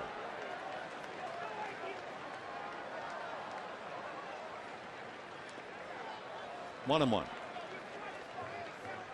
Zito has allowed 5 hits, 1 run. The walk that he gave up was intentionally given to A.J. Ellis, and he has struck out 6.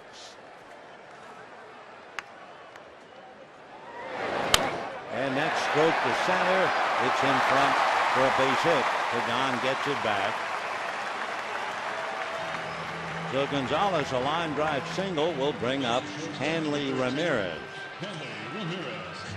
Looking at Zito's strikeout numbers during the regular year, he had 7 strikeouts against the Phillies near the end of July. That's his high. He's had 6 3 times, including tonight. Ramirez tripled and singled.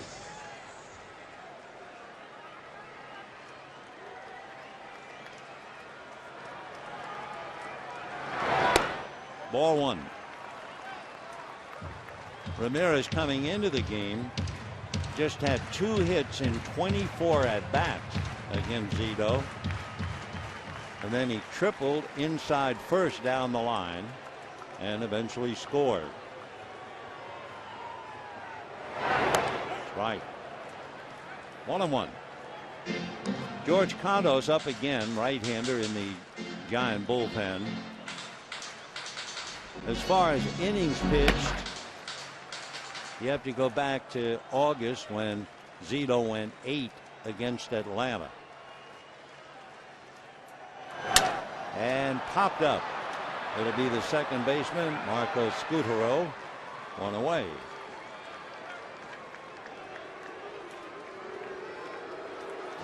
For the Dodgers, third baseman, number 47. Now the batter is Luis Cruz. Cruz 0 for 2, grounded to third, but it scored Ramirez to give him his 40th run batted in. Then last time up, flied to left. Half a dozen home runs.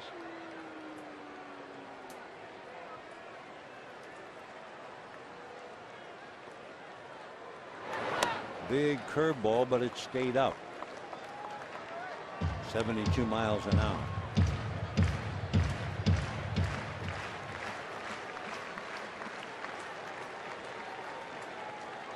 One ball and no strikes.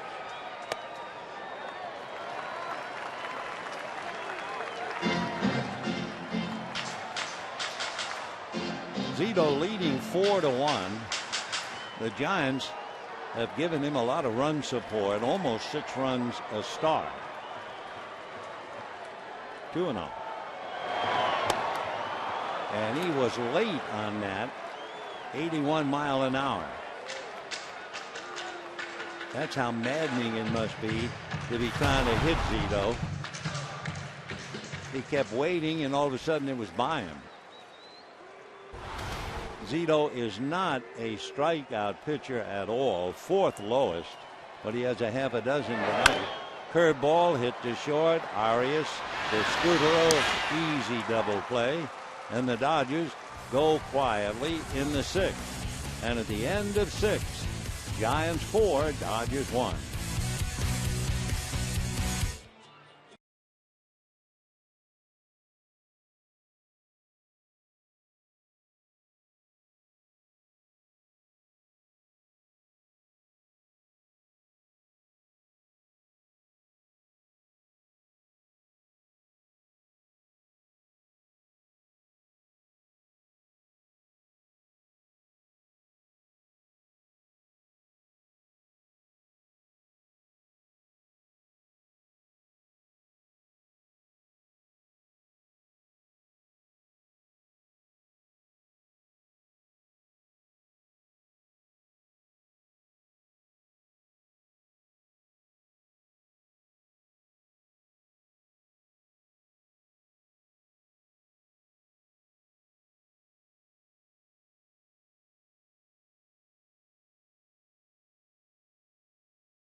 We go to the 7th inning. It's been Capuano, Wright, Guerrier, and now Tollison. Tollison retired the side after giving up a walk in the 6th inning. He got Nady to hit into a double play and struck out Sanchez. Now it'll be Arias, Zito, and Pagan. By the way, for Zito, he's now made 95 pitches, so that's pushing it a little bit for him.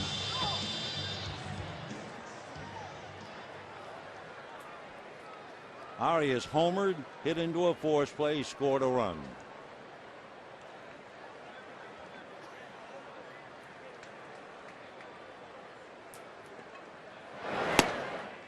Oh, and 1 to Joaquin. Zito followed by Pagan. When the Dodgers come up in the bottom of the 7th, bottom of the order, Ethier, Ellis, Tollison.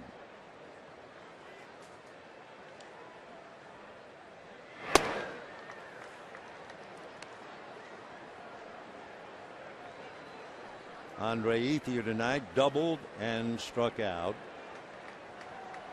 A.J. Ellis walked intentionally and grounded out. Dodgers certainly will go to the bench. This time of year, with Zito pitching, if Mattingly looks for right-handers, well, he has Uribe. Trainer he lost today. We repeat, Trainer hurt his side in batting practice. Fedorovich, Castellanos, last night's hero Herrera, and the switch hitter Nick Punto, and of course the left-hander Bobby Abreu. Questionable whether they get to D. Gordon, except maybe to run.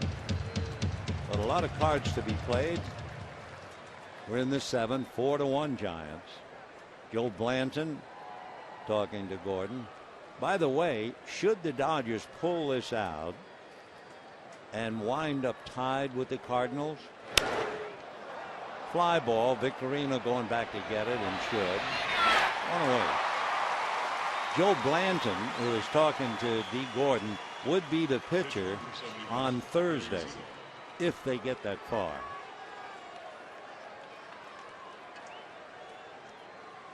So Joe can only wait and see. But again, we remind you, win or lose tonight, Clayton Kershaw is going to pitch tomorrow. 4:15 game.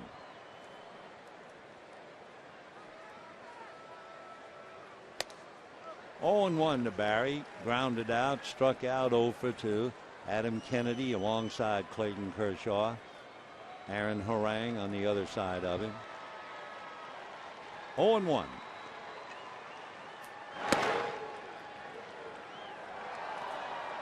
Victorino comes up, shallow left against Zito. Ethier stays back, and Kemp comes up a little.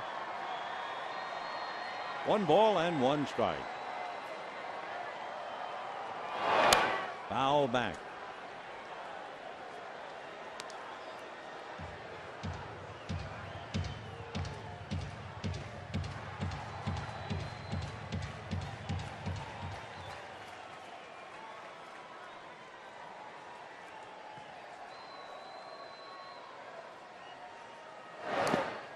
Two and 2.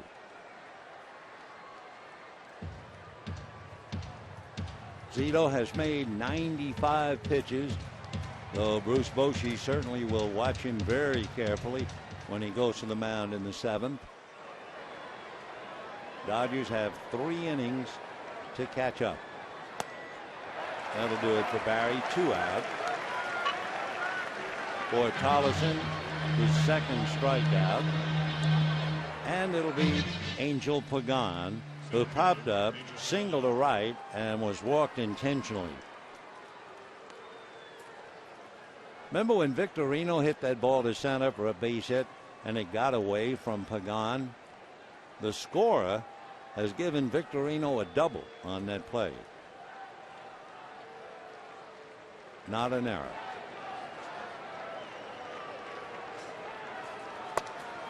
Ball 1.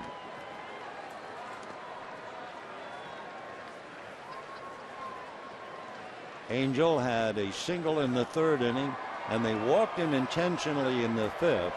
to face Marco Scutaro, who turns out to be as tough a clutch hitter as there is in the National League.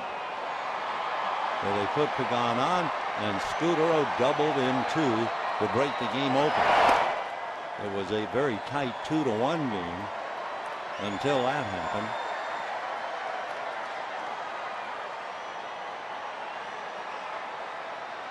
Angel Pagan from Puerto Rico. He does a lot of spear fishing, does not wear any gear. 2-0. And that hit the chalk. That's going to be an extra base hit. Going out to get it is Mark Ellis, and Pagan will hold at second. So Angel Pagan doubles to right. Ball's going to go down the line. It just hit the chalk, then the wall, and then carrying to no man's land. And Mattingly is on his way back out. Scutaro's coming up. So Pagan a double. So tonight he has a walk, a single, and a double. He had a double last night. Ronald Belisario is coming in, and we'll be back.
Junior $6 burgers made with 100% Black Angus beef by Warner Brothers Pictures Argo, in theaters everywhere October 12th, and by Bacardi. 7th inning, a runner at second, 2 out. Ronald Belisario facing Marco Scutaro. It's interesting to look at Scutaro's background to give you an idea of what happens to a young unknown player. Scutaro was acquired by the Brewers, but then he was claimed off waivers by the Mets. The A's claimed him off waivers. The Blue Jays sent Christian Bell and Graham Godfrey to get him. I mean, names you've never heard of. Then later on, the Rockies sent Clayton Mortensen to acquire him. And Scutaro was acquired by the Giants from the Rockies for the very famous Charlie Culberson. So who knew? And what a player. Hitting .307, 7 home runs, 74 runs batted in, and hitting .400 with runners in scoring position. Chopper. Here's Cruz on the run, and that will be that. So this time they get him with a runner at second base, and we're heading to the bottom of the 7th. Giants 4, Dodgers 1.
4-1 going into the bottom of the 7th inning. He has pitched a gem thus far. Dodgers scored on a triple by Ramirez and a ground ball by Luis Cruz. Outside of that flare up in the 2nd inning, he's really been in control. Dodgers got one look, 5th inning. They had runners at 2nd and 3rd with 2 out. And even though Matt Kemp has worn out Barry Zito in the past, first base open, left-hand batter Gonzalez on deck. They went head-to-head with Kemp, who had struck out twice, and he hit back to the box. Admittedly, it hit Barry Zito on the leg, but he was able to throw him out. And now the first pitch hits Andre Ethier. The crowd boos, but of course, the way Zito has controlled, that's the last thing he wanted to do. So A.J. Ellis coming up, and then there'll be a hitter for Tolleson. I don't imagine, not Tolleson, Belisario, they're just going to burn up pitches. Meanwhile, Posey gone out, and he might be bringing a hook for Barry Zito. Yep. So Barry turns in a great game for the Giants. He makes 97 pitches, walks out leading 4-1, and we'll be back.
Hitting only 190 against Barry with 8 hits, but it's interesting, maybe not to Ethier, but Zito has hit Ethier 4 times. He's also struck him out 10. So big Guillermo Mota will try to pick up after Zito went 97 pitches, allows 1 run. Of course, if Ethier scores, he would be charged to Barry. But what's interesting, the numbers that Zito brought in, trying to win his 7th straight, and the Giants are trying to win the 11th in a row in a game started by Zito. Guillermo Mota made 9 pitches to come in and pitch the 7th inning last night. He hit Ellis.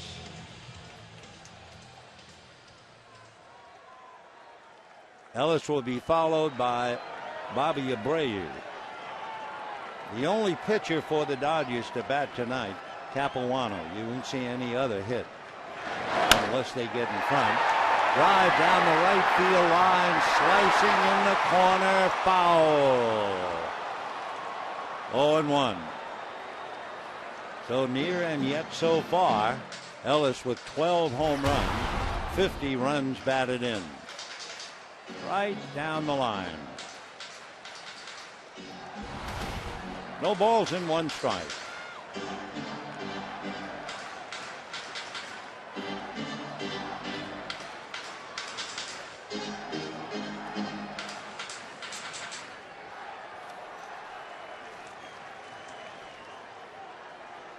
Ellis hitting .268.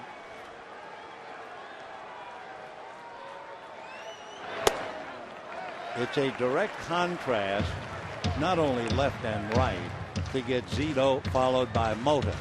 You got Zito throwing a high of maybe a fastball at 86 and off-speed pitches at 71. Mota hangs out at the 93 at least. That's a strike at 92.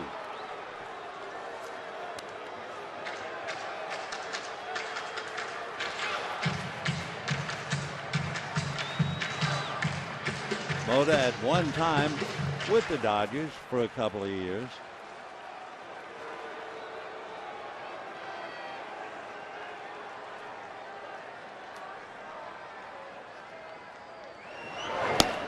Two and two. Dodgers had second and third, 2 out in the 5th inning. That's as close as they have come to changing the 1 run on the scoreboard.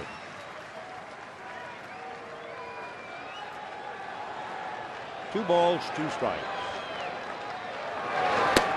Off the plate.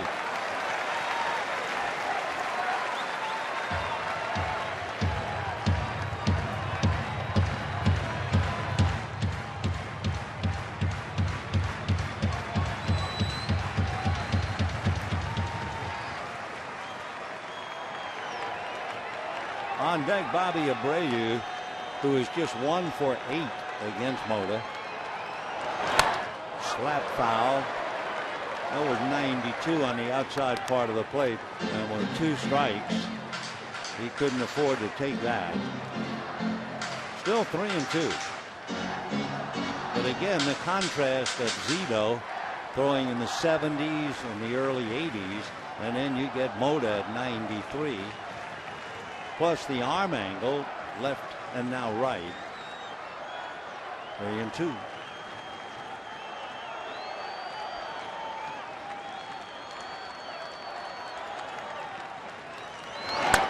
And foul ball, so A.J. hanging tough. Bobby Abreu waiting on deck. Has 9 hits as a pinch hitter. He has a home run and 4 runs batted in. He's 1 for 8 in the past against Mota. 3 and 2 to A.J. Ellis, trying somehow to get aboard.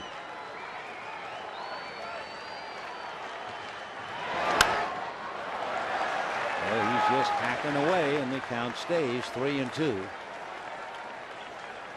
In an 8-pitch at bat.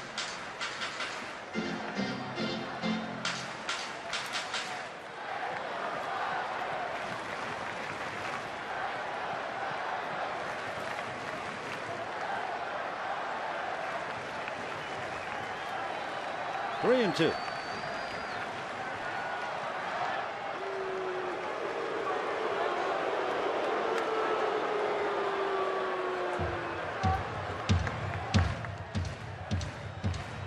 Guillermo Mota in relief of Barry Zito, coming back from a 100-game suspension. And a high fly ball looks playable. Gone to the track at the wall. It's carrying out. Home run. A.J. Ellis, 4-3 Giants.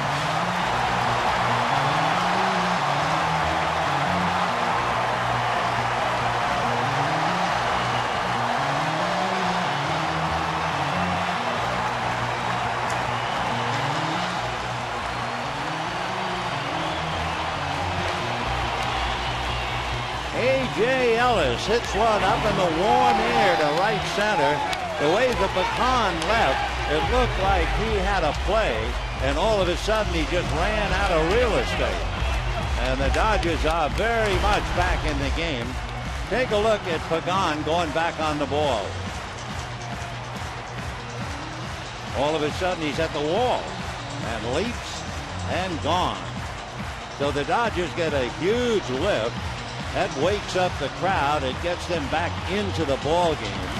4-3 Giants. Nick Punto is going to come up and bat for Belisario. So A.J. Ellis on a 9-pitch at bat hits a big home run, and the Dodgers trying to come back.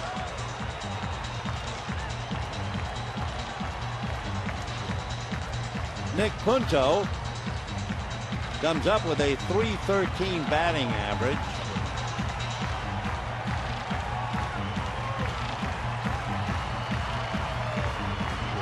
And this crowd that had been very quiet then came alive in the 5th inning before Kemp hit back to the box, and they are back in the game now. They pull up the corners looking bunt on Punto. Ball 1.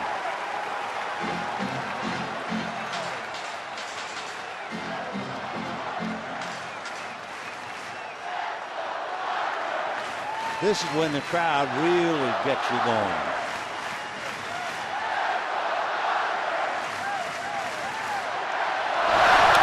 Right.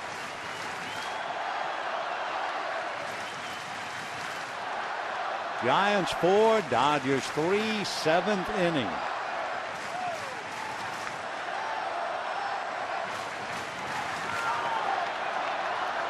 Blanco shallow in left.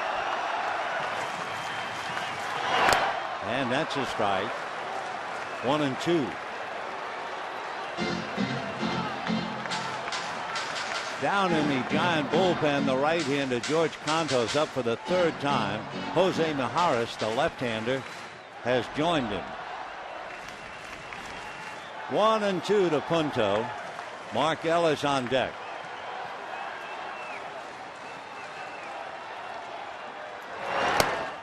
Got him outside corner, and Punto disagrees, but he'll lose the argument. So Punto strikes out.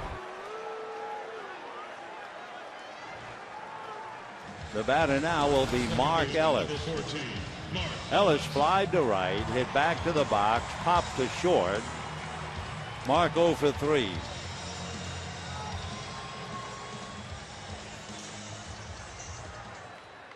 So A.J. Ellis, a big home run to get the crowd back into the game, and that's so important.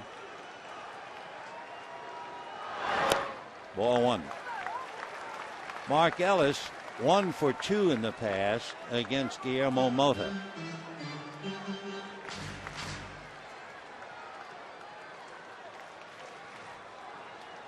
Shane Victorino on deck. Check swing. 2 balls, no strikes.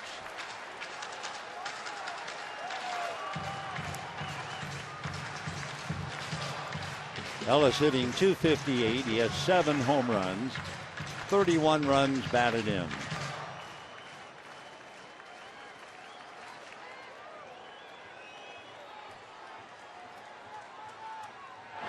Fastball, foul back into fastball alley. That was 94.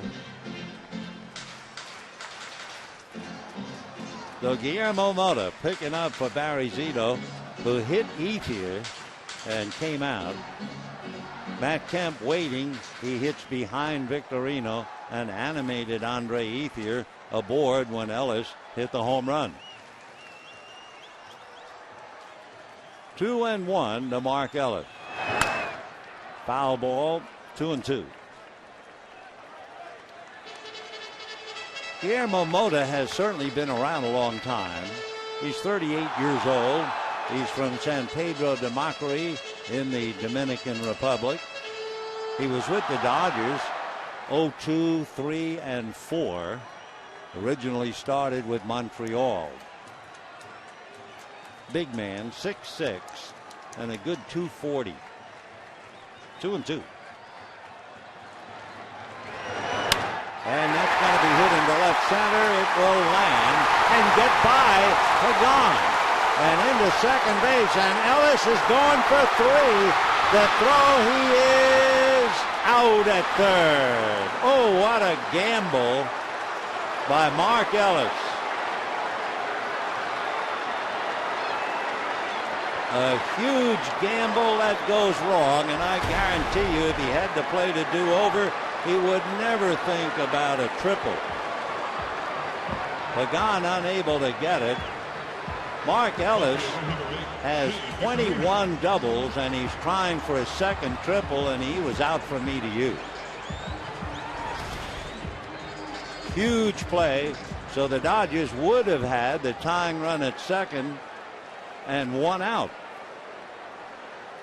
So the gamble really backfires, and here is Shane Victorino. And couldn't you know, he hits it down the line. Now let's see. Victorino is going to go for three. He will make it easily. But the Dodgers would have tied it up. Ellis shaking his head in the dugout. Why did I try to do it? And the batter will be Matt Kemp yet again.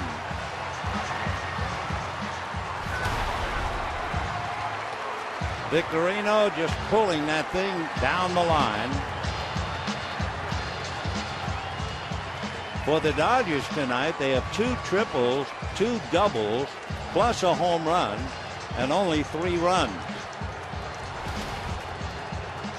So Guillermo Mota comes out, and we will be right back.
The Cardinals lost 3-1 to Cincinnati.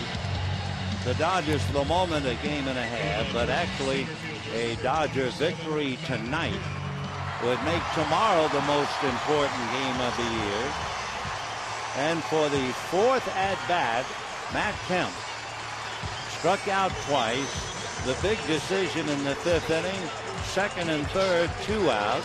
Adrian Gonzalez on deck. Zito pitched to Kemp, who had worn him out in the past, and Zito won the battle. Now a runner at 3rd. Dodgers Mark Ellis making the gamble and losing, and that could haunt the Dodgers for the rest of the night. Meanwhile, George Contos coming in relief. Contos has one wild pitch as he faces Matt Kemp, and this crowd, everybody up.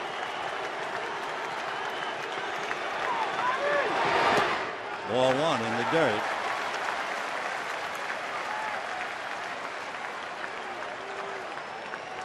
Not much to be gleaned. 1 for 1. George Contos is from Illinois. He went to Northwestern. 1 ball and no strike. Check swing, ball 2. On deck, Adrian Gonzalez. And looking at Contos' important numbers, he has walked 12 and he has struck out 42. Fewer hits than innings pitched. He's a big fella, 6'3", 215, 27 years old. That's right.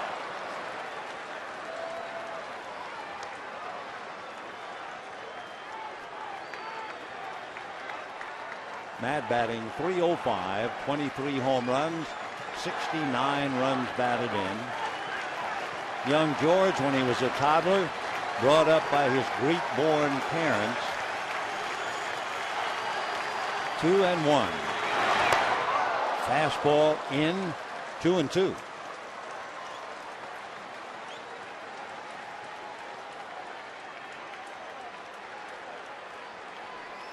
Contos originally signed with the Yankees 7 years ago. Clayton Kershaw sweating it out with the rest of his mates. Josh Beckett, Chad Billingsley. Check, he's done it. And Matt Kemp strikes out for the third time, goes 0 for 4. But the biggest play that will haunt the Dodgers perhaps all winter will be Mark Ellis gambling, trying to go to third. And at the end of 7, 4-3 Giants.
In the game, Mark Ellis, a long double, gambling for third, cut down on the accurate throw from Arias to Sandoval, and then Victorino following with a triple. And then Kemp strikes out, and the Dodgers are still a buck short. In a sense, somewhat of a surprising carry to the ball hit by A.J. Ellis that went out with Ethier aboard. So with 2 innings left, it's 4-3 Giants, and Kenley Jansen becomes the 6th Dodger pitcher. Jansen will be pitching to Sandoval, Posey, and Pence.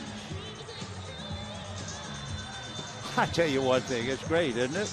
I mean, if you love this game, and of course it had to be the Giants and the Dodgers. Pablo grounded to third, hit into a double play, single to left, drive in a run.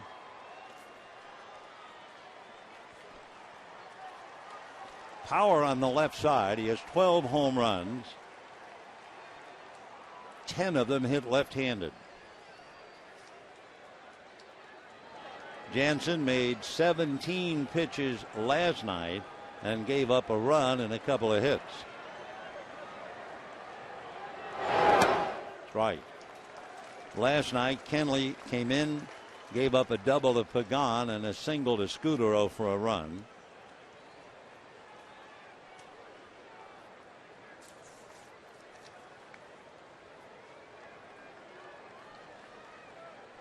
Sandoval 0 for 2 in the past against Kenley Jansen. 0-2. Last night, Sandoval faced him and struck out.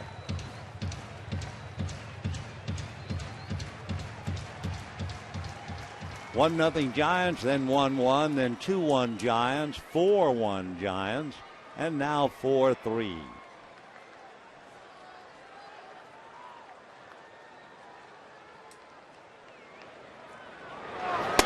Check swing on a pitch out of the zone.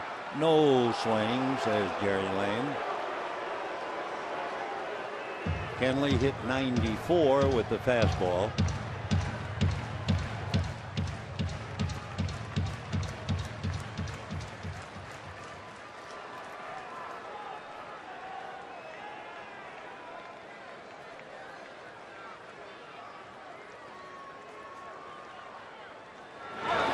Got him. That was a 95-mile-an-hour fastball to take care of Sandoval. So 1 out in the 8th inning. It was up.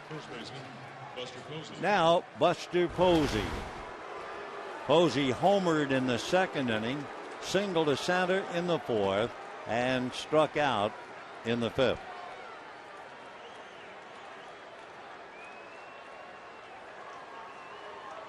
Posey batting .338, 24 home runs, 102 runs batted in. Strike.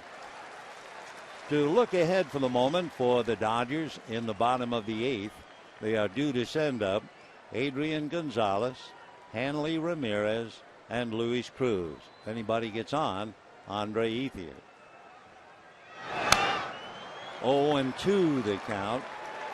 That was 95.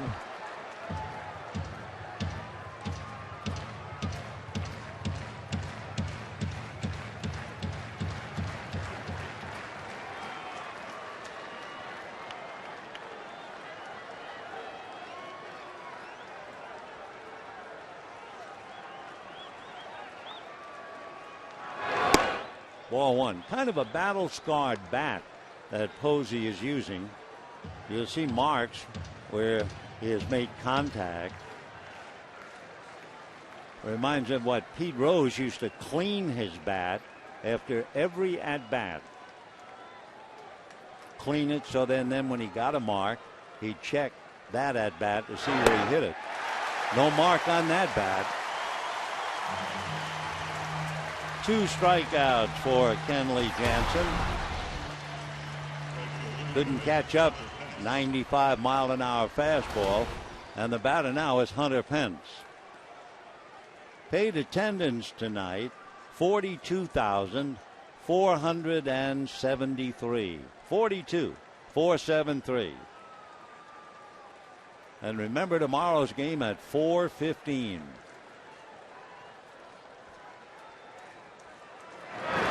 Fastball hit foul down the line, broken bat. So they'll have to get another. 0-1 to count to Hunter Pence. Pence tonight has grounded out, struck out, and walked. 4 runs, 9 hits for the Giants, 3 runs, 9 hits for the Dodgers, and we're in the top of the 8th.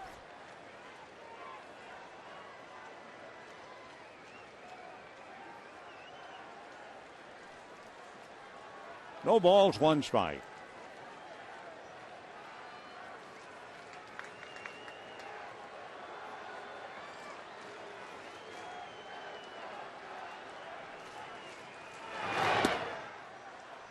One and one. Pence hitting .254, 24 home runs, 104 runs batted in.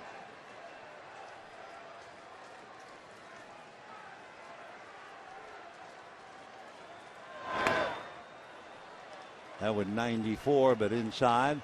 2-1 to count. Dodgers with Capuano, Wright, Guerrier, Tollison, Belisario, and Jansen. Down 4-3, top of the 8th.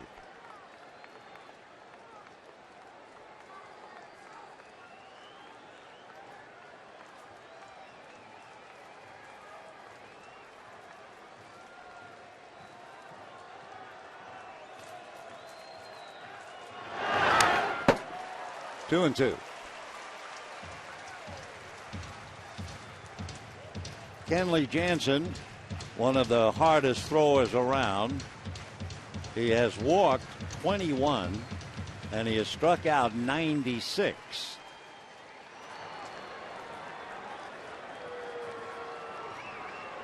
Two and two.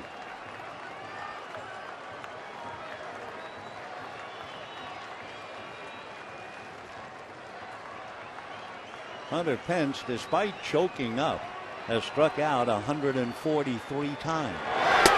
Make it 144. But Kenley Jansen, he inspires by striking out the side. And here they come. Gonzalez, Ramirez, and Cruz, 4-3 Giants.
Schedule available online, highlighted by opening day against the Giants and some great interleague opponents like the Yankees, Red Sox, and Angels.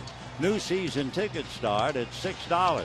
So to place a deposit for next year, call 323-224-1365 or visit Dodgers.com/season tickets. Bottom of the 8th inning, Adrian Gonzalez, and the Giants make two changes. Brandon Belt takes over at first base for Buster Posey, and the left-hander Javier Lopez comes out of the pen. Javier Lopez is certainly one of the toughest left-hand pitchers in the league against left-hand batters. I know at one time, not too long ago, left-hands were hitting just 146 against him. If you are keeping score, put Lopez in Posey's spot. That way Brandon Belt would bat ninth and be due up fourth in the ninth inning. And ball one. And taking a look at Adrian Gonzalez hitting .298, facing Lopez.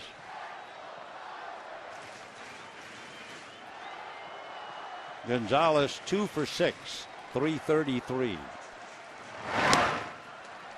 2-0. And looking at Javi's numbers, 3-0, ERA 2.5, couple of more hits than innings pitched, and strikeout to walk 2-1. Out of San Juan, Puerto Rico. And that's going to go foul, 2-1. The interesting thing about Javi Lopez, a great job for a reliever. He has a degree in psychology from the University of Virginia, but he's topped by his wife. She has a PhD in counseling and psychology from the University of Tennessee. 2-1.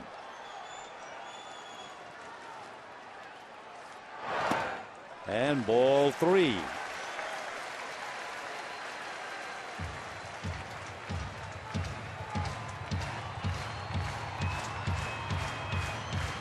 Hanley Ramirez on deck does not have an at-bat against Javi Lopez. 3-1 to Adrian. And a little roller to Scudero.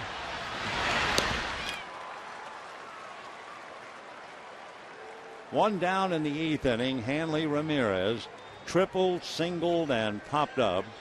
Adrian Gonzalez 1 for 4, so he's hitting 14 straight. But Posey now is not going to let Lopez face a right-hander. He has the hard-throwing Santiago Casilla in the pen, and that will do it for Lopez. He got his man, and we'll be back.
Dominican Republic. However, he has struggled. He has blown 6 saves. And, of course, he was in the midst of last night's 9th inning when Herrera got the base hit to beat him and the Giants. So 7-6. He does have 25 saves. Right-hand batters are hitting just .227 against him, and left-hand hitters are batting only .226 against him. So Casilla will go up against Hanley Ramirez. Ramirez last night against Casilla led off with a single to center.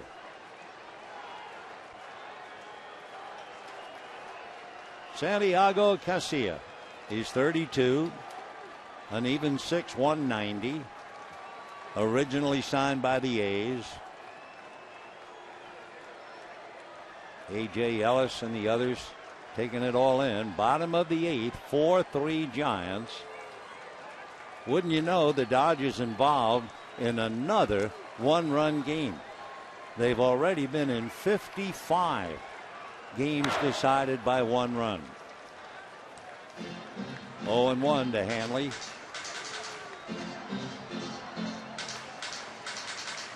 On the rail, Adam Kennedy, Chris Capuano, Jamie Wright.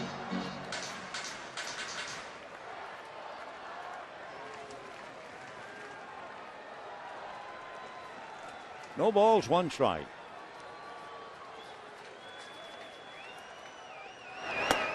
Missed inside, off speed. 1-1.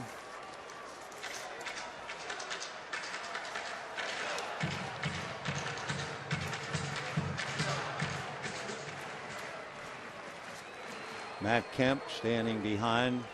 Been a tough night for Matt. Little ground ball wide of third. Up with it is Sandoval. Makes the play to Belt. 2 down in the 8th inning. And Luis Cruz coming up. Ramirez goes 2 for 4. Cruz is 0 for 3. Grounded out, picked up a run batted in, scoring Ramirez in the 2nd inning. but he flied to left with Ramirez at second, and he hit into a double play in the sixth. So Louis hitting .297.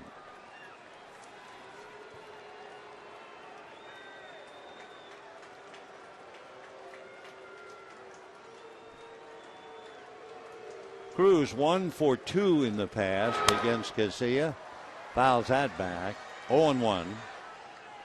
Last night, he singled to left field, sending Ramirez to third. That set up the intentional walk to Ellis and the pinch single by Herrera. 0-1 to Luis Cruz. 2 out, 8th inning, 4-3 Giants. 1-1. Since the 1st of August, to give you an idea how tough Casilla has been, since August 1, his earned run average 1.8. And he has given right-hand batters a terrible time as Cruz takes one that drives him to his knees. In his last 33 games, right-hand batters have hit 145 against Santiago Casilla. He has allowed a career 8 home runs. 1-2 to Cruz.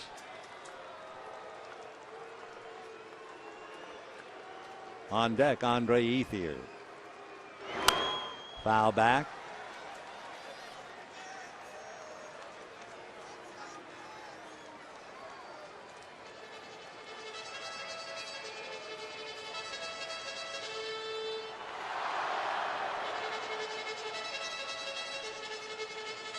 A.J. Ellis with a home run that got them so close, 4-3. 1-2. Breaking ball, ground ball, nice hop for Arias. So Casilla comes in after Lopez got one. He gets the other 2, and we're heading to the 9th, 4-3 Giants.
Favor of the Giants. Dodgers make 2 moves. They bring in Elian Herrera. He will play third and bat 9th. And the pitcher, Brandon Lee, will go in Cruz spot. So when the Dodgers come up in the 9th inning, they are due to send up Andre Ethier, A.J. Ellis, and Elian Herrera. Brandon Lee will be facing Gregor Blanco, then Sanchez and Arias in the 9th inning. A.J. Ellis gets the Dodgers close, but only close. 2 fellas could spend a very sleepless night tonight, and of course that would be the price you pay as a professional athlete. Mark Ellis will keep thinking about trying to stretch the double and out at third.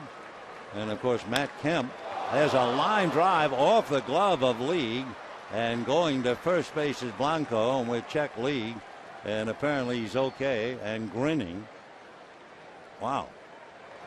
So Blanco, a bullet back at the mound for a base hit. So Mark thinking about stretching the double, and the Dodgers are going to check League to make sure he's okay.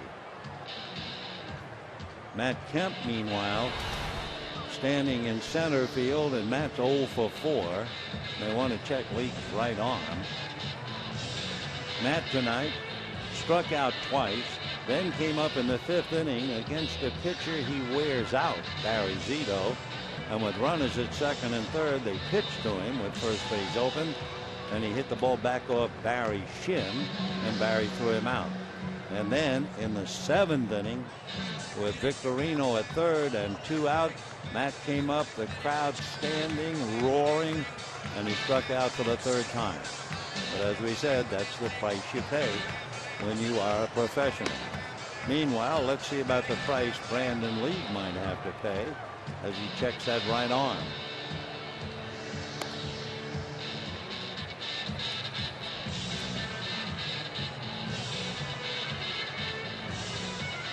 You could just read Mark's mind as soon as they got him at third. Why in the world did I try? And then just to rub salt in the wounds, Victorino then tripled. So we're in the 9th, 4-3 Giants. Brandon League says he's okay. And Hector Sanchez, the switch hitting catcher, coming up.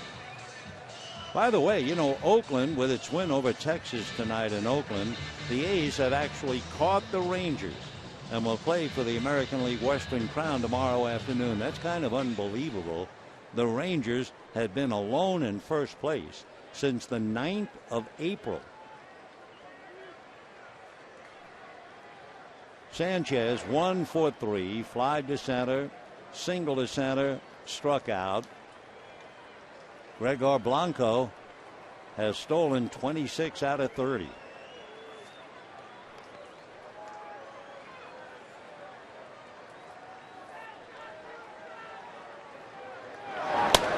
And a strike.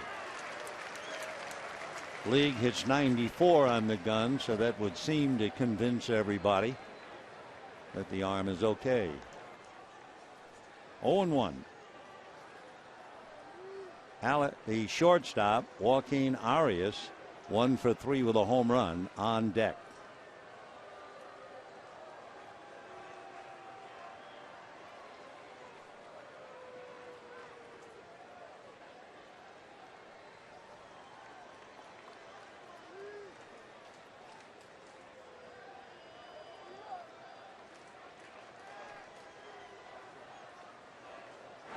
They're worried about Blanco going, even with no one out.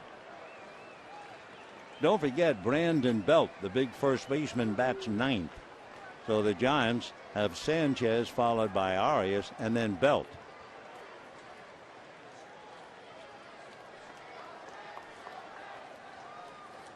Oh, 0-1 to Sanchez.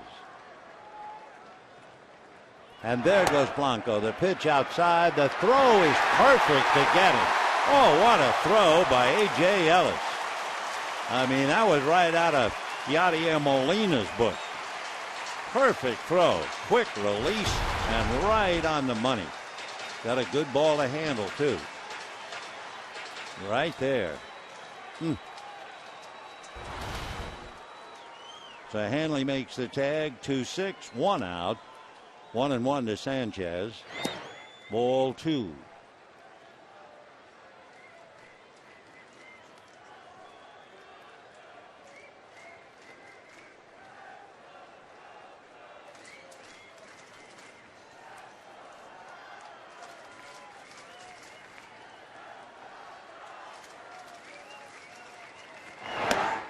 And ball 3.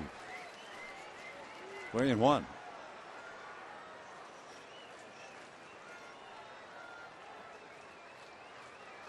For Don Mattingly, just thinking about this seventh inning.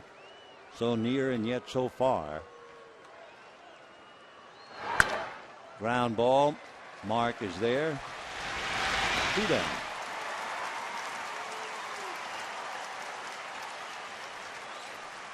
Crowd of 42,473, and they are here.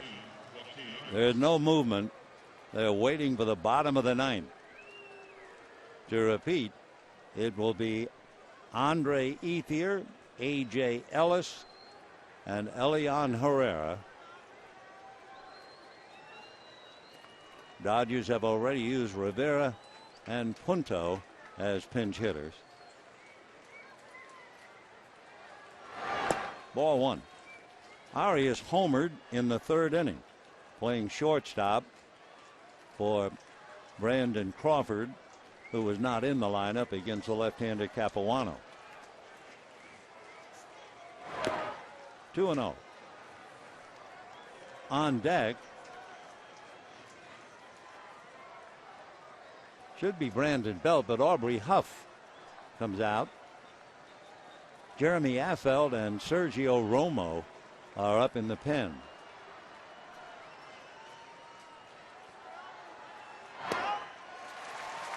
Two and one.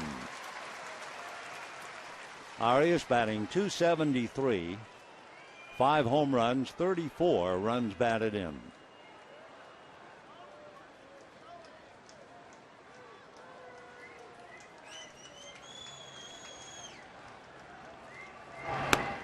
Another strike.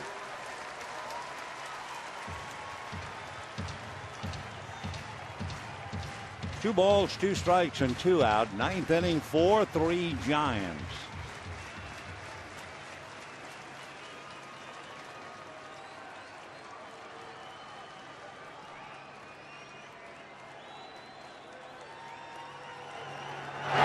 Got him. All right, down go the Giants, and here we go. Andre Ethier, A.J. Ellis, Elian Herrera. Bottom of the ninth, 4-3 Giants.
Three outs.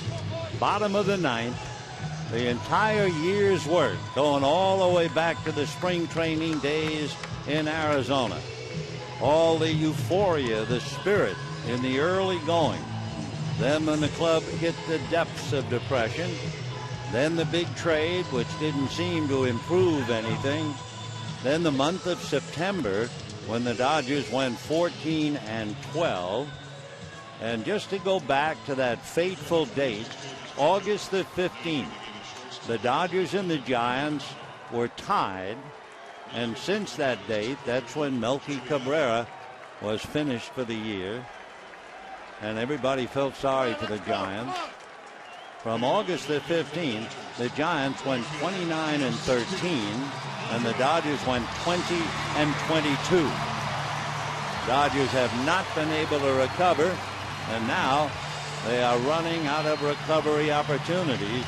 The crowd, 42,473, and Jeremy Affeldt will face Andre Ethier, doubled, struck out, hit by a pitch. All of the at-bats against Barry Zito.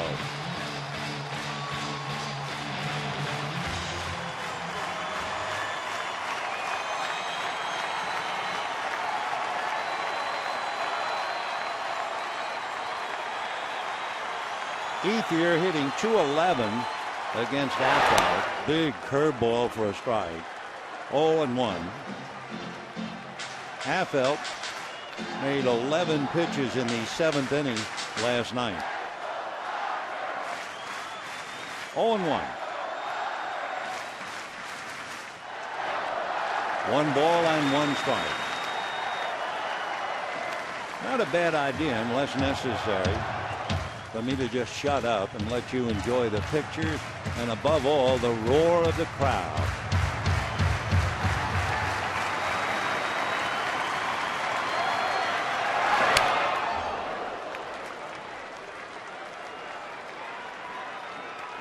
Everybody clap your hands.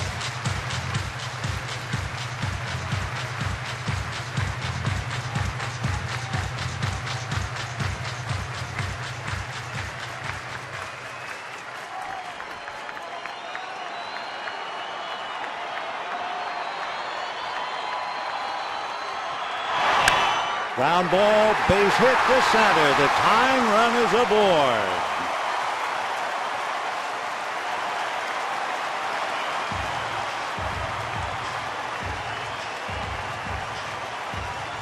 And Bruce Posey will head for the mound again with A.J. Ellis coming up.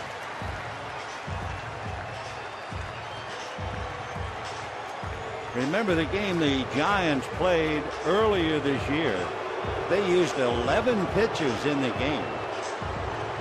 So that'll do it for Affeldt, and we'll be back.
Romo coming in with Ethier the tying run at first. A.J. Ellis will be the batter, and on deck last night's hero Elian Herrera.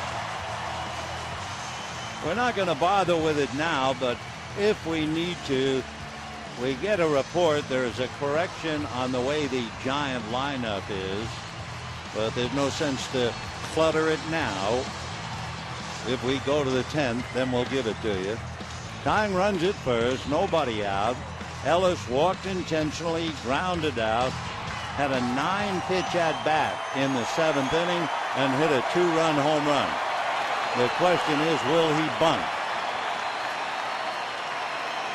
For Ellis, he has sacrificed 6 times this year. Shows bunt. Zito, Mota, Cantos, Lopez, Casilla, Affelt, and now Romo.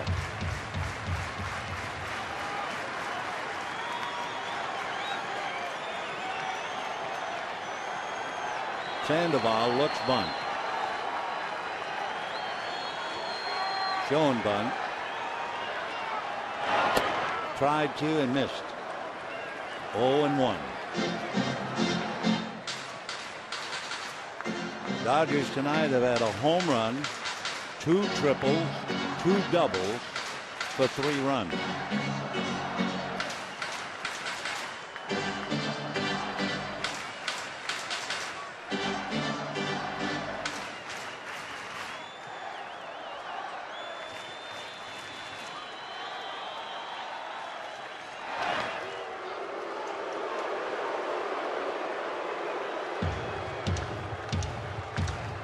Romo kind of taking Brian Wilson's spot in the bullpen and trying to emulate him with that beard.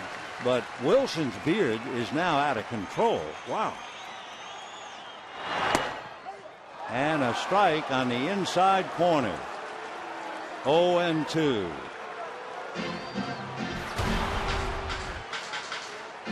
Quite a pitch. And a back in to catch the corner. Romo is 4-2, a brilliant earned run average, 1.8. He has saved 13, walked 10, struck out 62.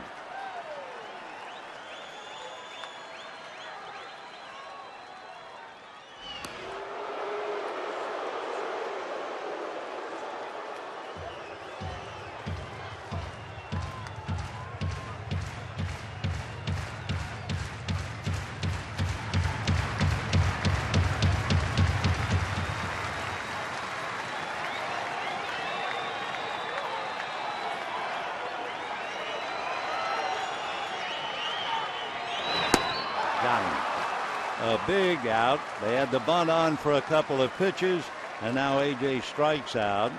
So 1 precious out is gone.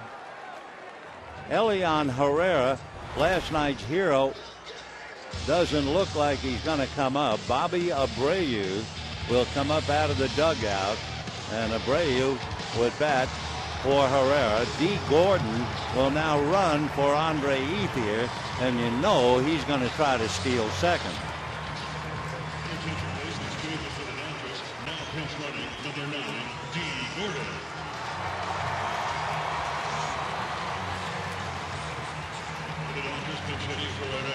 So Gordon runs for Ethier. Abreu will bat for Herrera.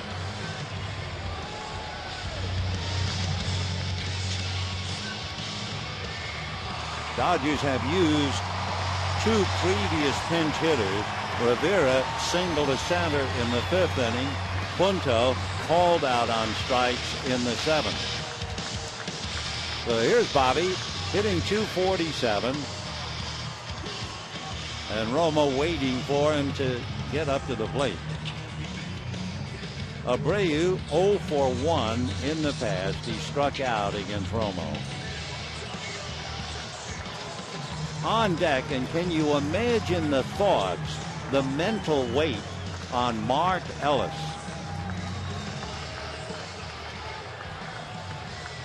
Boy, this can be a cruel game. And there is Mark. And we're going to watch and see about Gordon, whether they roll the dice with him.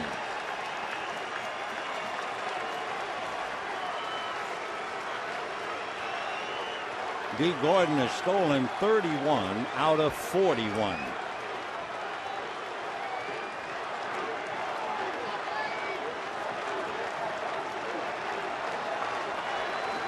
Outfield about straight away on Abreu.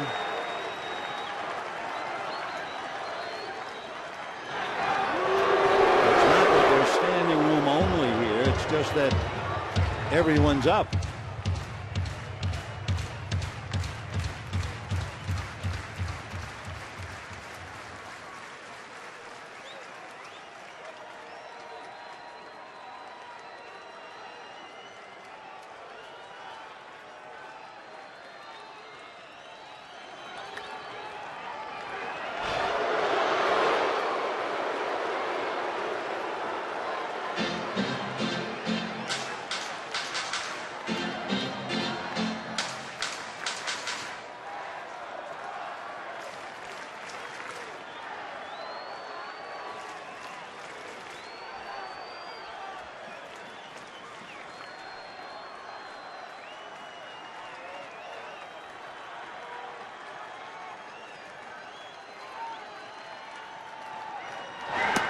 And ball one. Bottom of the ninth, 4-3 Giants. And everybody knows the Reds beat the Cardinals. Base runners against Romo this year have stolen 7 out of 8.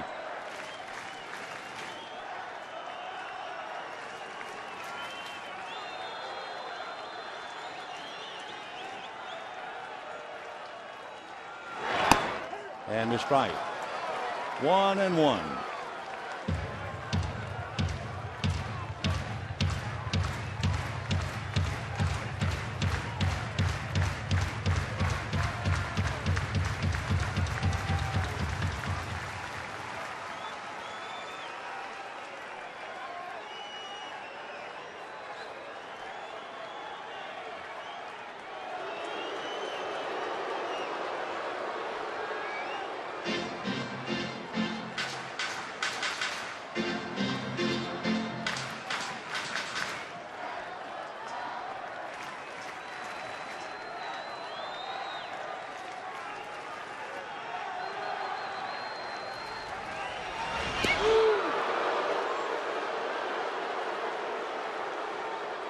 I want you to feel like you're here, so we'll cut the talking to a minimum.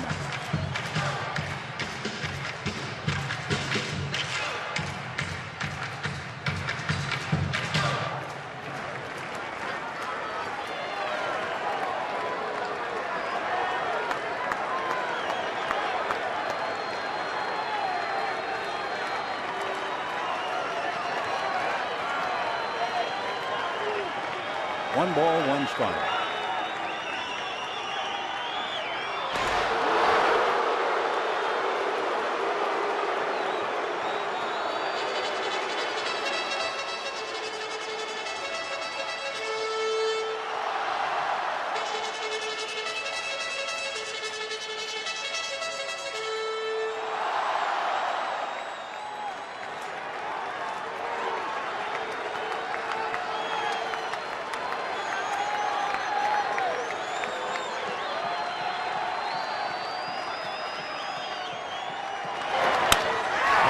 Fly ball to left field. Blanco is there. And now with 2 out and Mark Ellis coming up, you have to believe that Mattingly will try to run Gordon. Dodgers second baseman, number Mark 14, Ellis had fly to right, hit back to the box, popped to short, and then in the 7th inning, hit one to the gap in left center, had a nice double, decided to stretch it for 3 and was nailed, and Victorino followed with a triple, and the Dodgers came up short.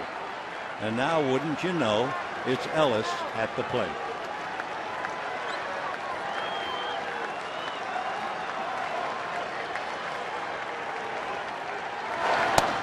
And ball one.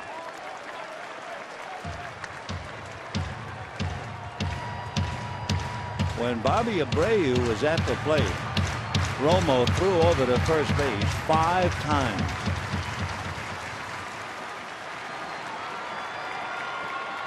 Gordon, a quiet lead, conservative lead.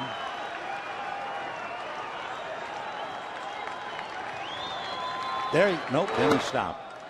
Ball 2. The D looked like he was taking off, and then he jammed on the brakes. Like that.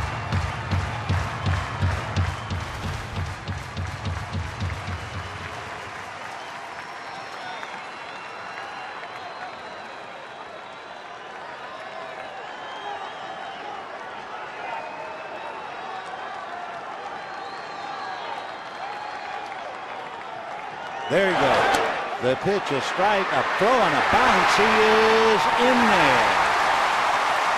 Giants thought they had him. So did Marco Scudero. So D. Gordon just does get in there that close. Long look by second base umpire Dan Bellino. And he is safe. So the tying run at second base, 2 out, bottom of the ninth, on the 161st game of the year. Wow.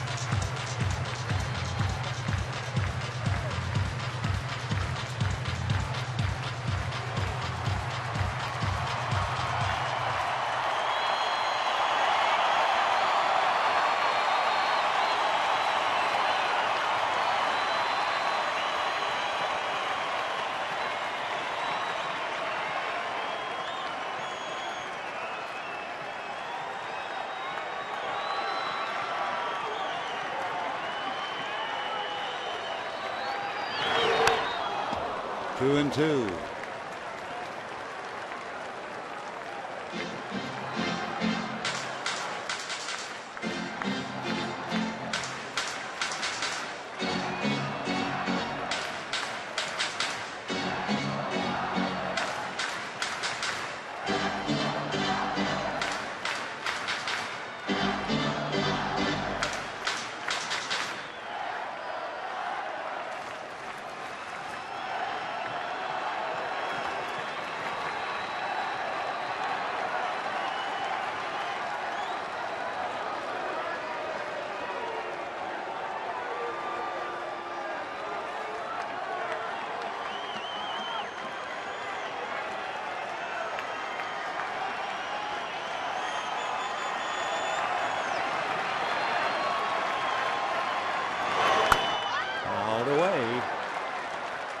Just turn the screw a little tighter here in the ninth.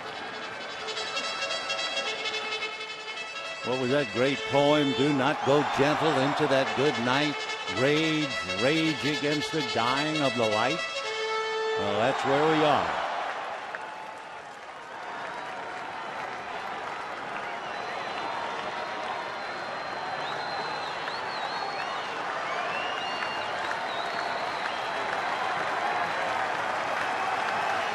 Two balls, 2 strikes, 2 out.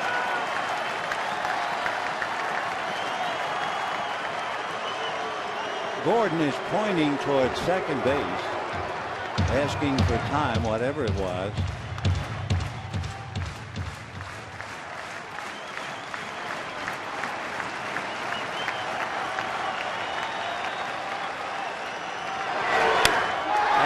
Fly ball to center. It will be caught on the run by Pagan, and the Dodgers come up a buck short. They certainly had their opportunities, and it didn't work. For the Giants, 4 runs, 10 hits, no errors. The Dodgers 3 runs, 10 hits, and 1 error. For Matt Kemp and Mark Ellis, they will take the loss particularly hard. For the Giants, they have now beaten the Dodgers 10 out of 17 and 1 more game tomorrow. So the crowd of 42,473 going out. A downcast Matt Kemp, who struck out 3 times and hit back to the box. For Matt, of course, when he hit back to the box, there were runners at second and third, and when the 3rd strikeout occurred, there was a runner at third. But that's the way this game is. You win, you lose, you celebrate, and you suffer. The shot inside first, on down the line, cashing in a big run. Marco Scutaro does the job, and Scutaro, who's a big man in hitting with runners in scoring position, did it one more time. So that will do it for us. Hope you'll be out here tomorrow if you possibly can. Final game of the year. Clayton Kershaw is going to pitch no matter what. 4:15 game, and we will talk to you then. Till then, good night, everybody.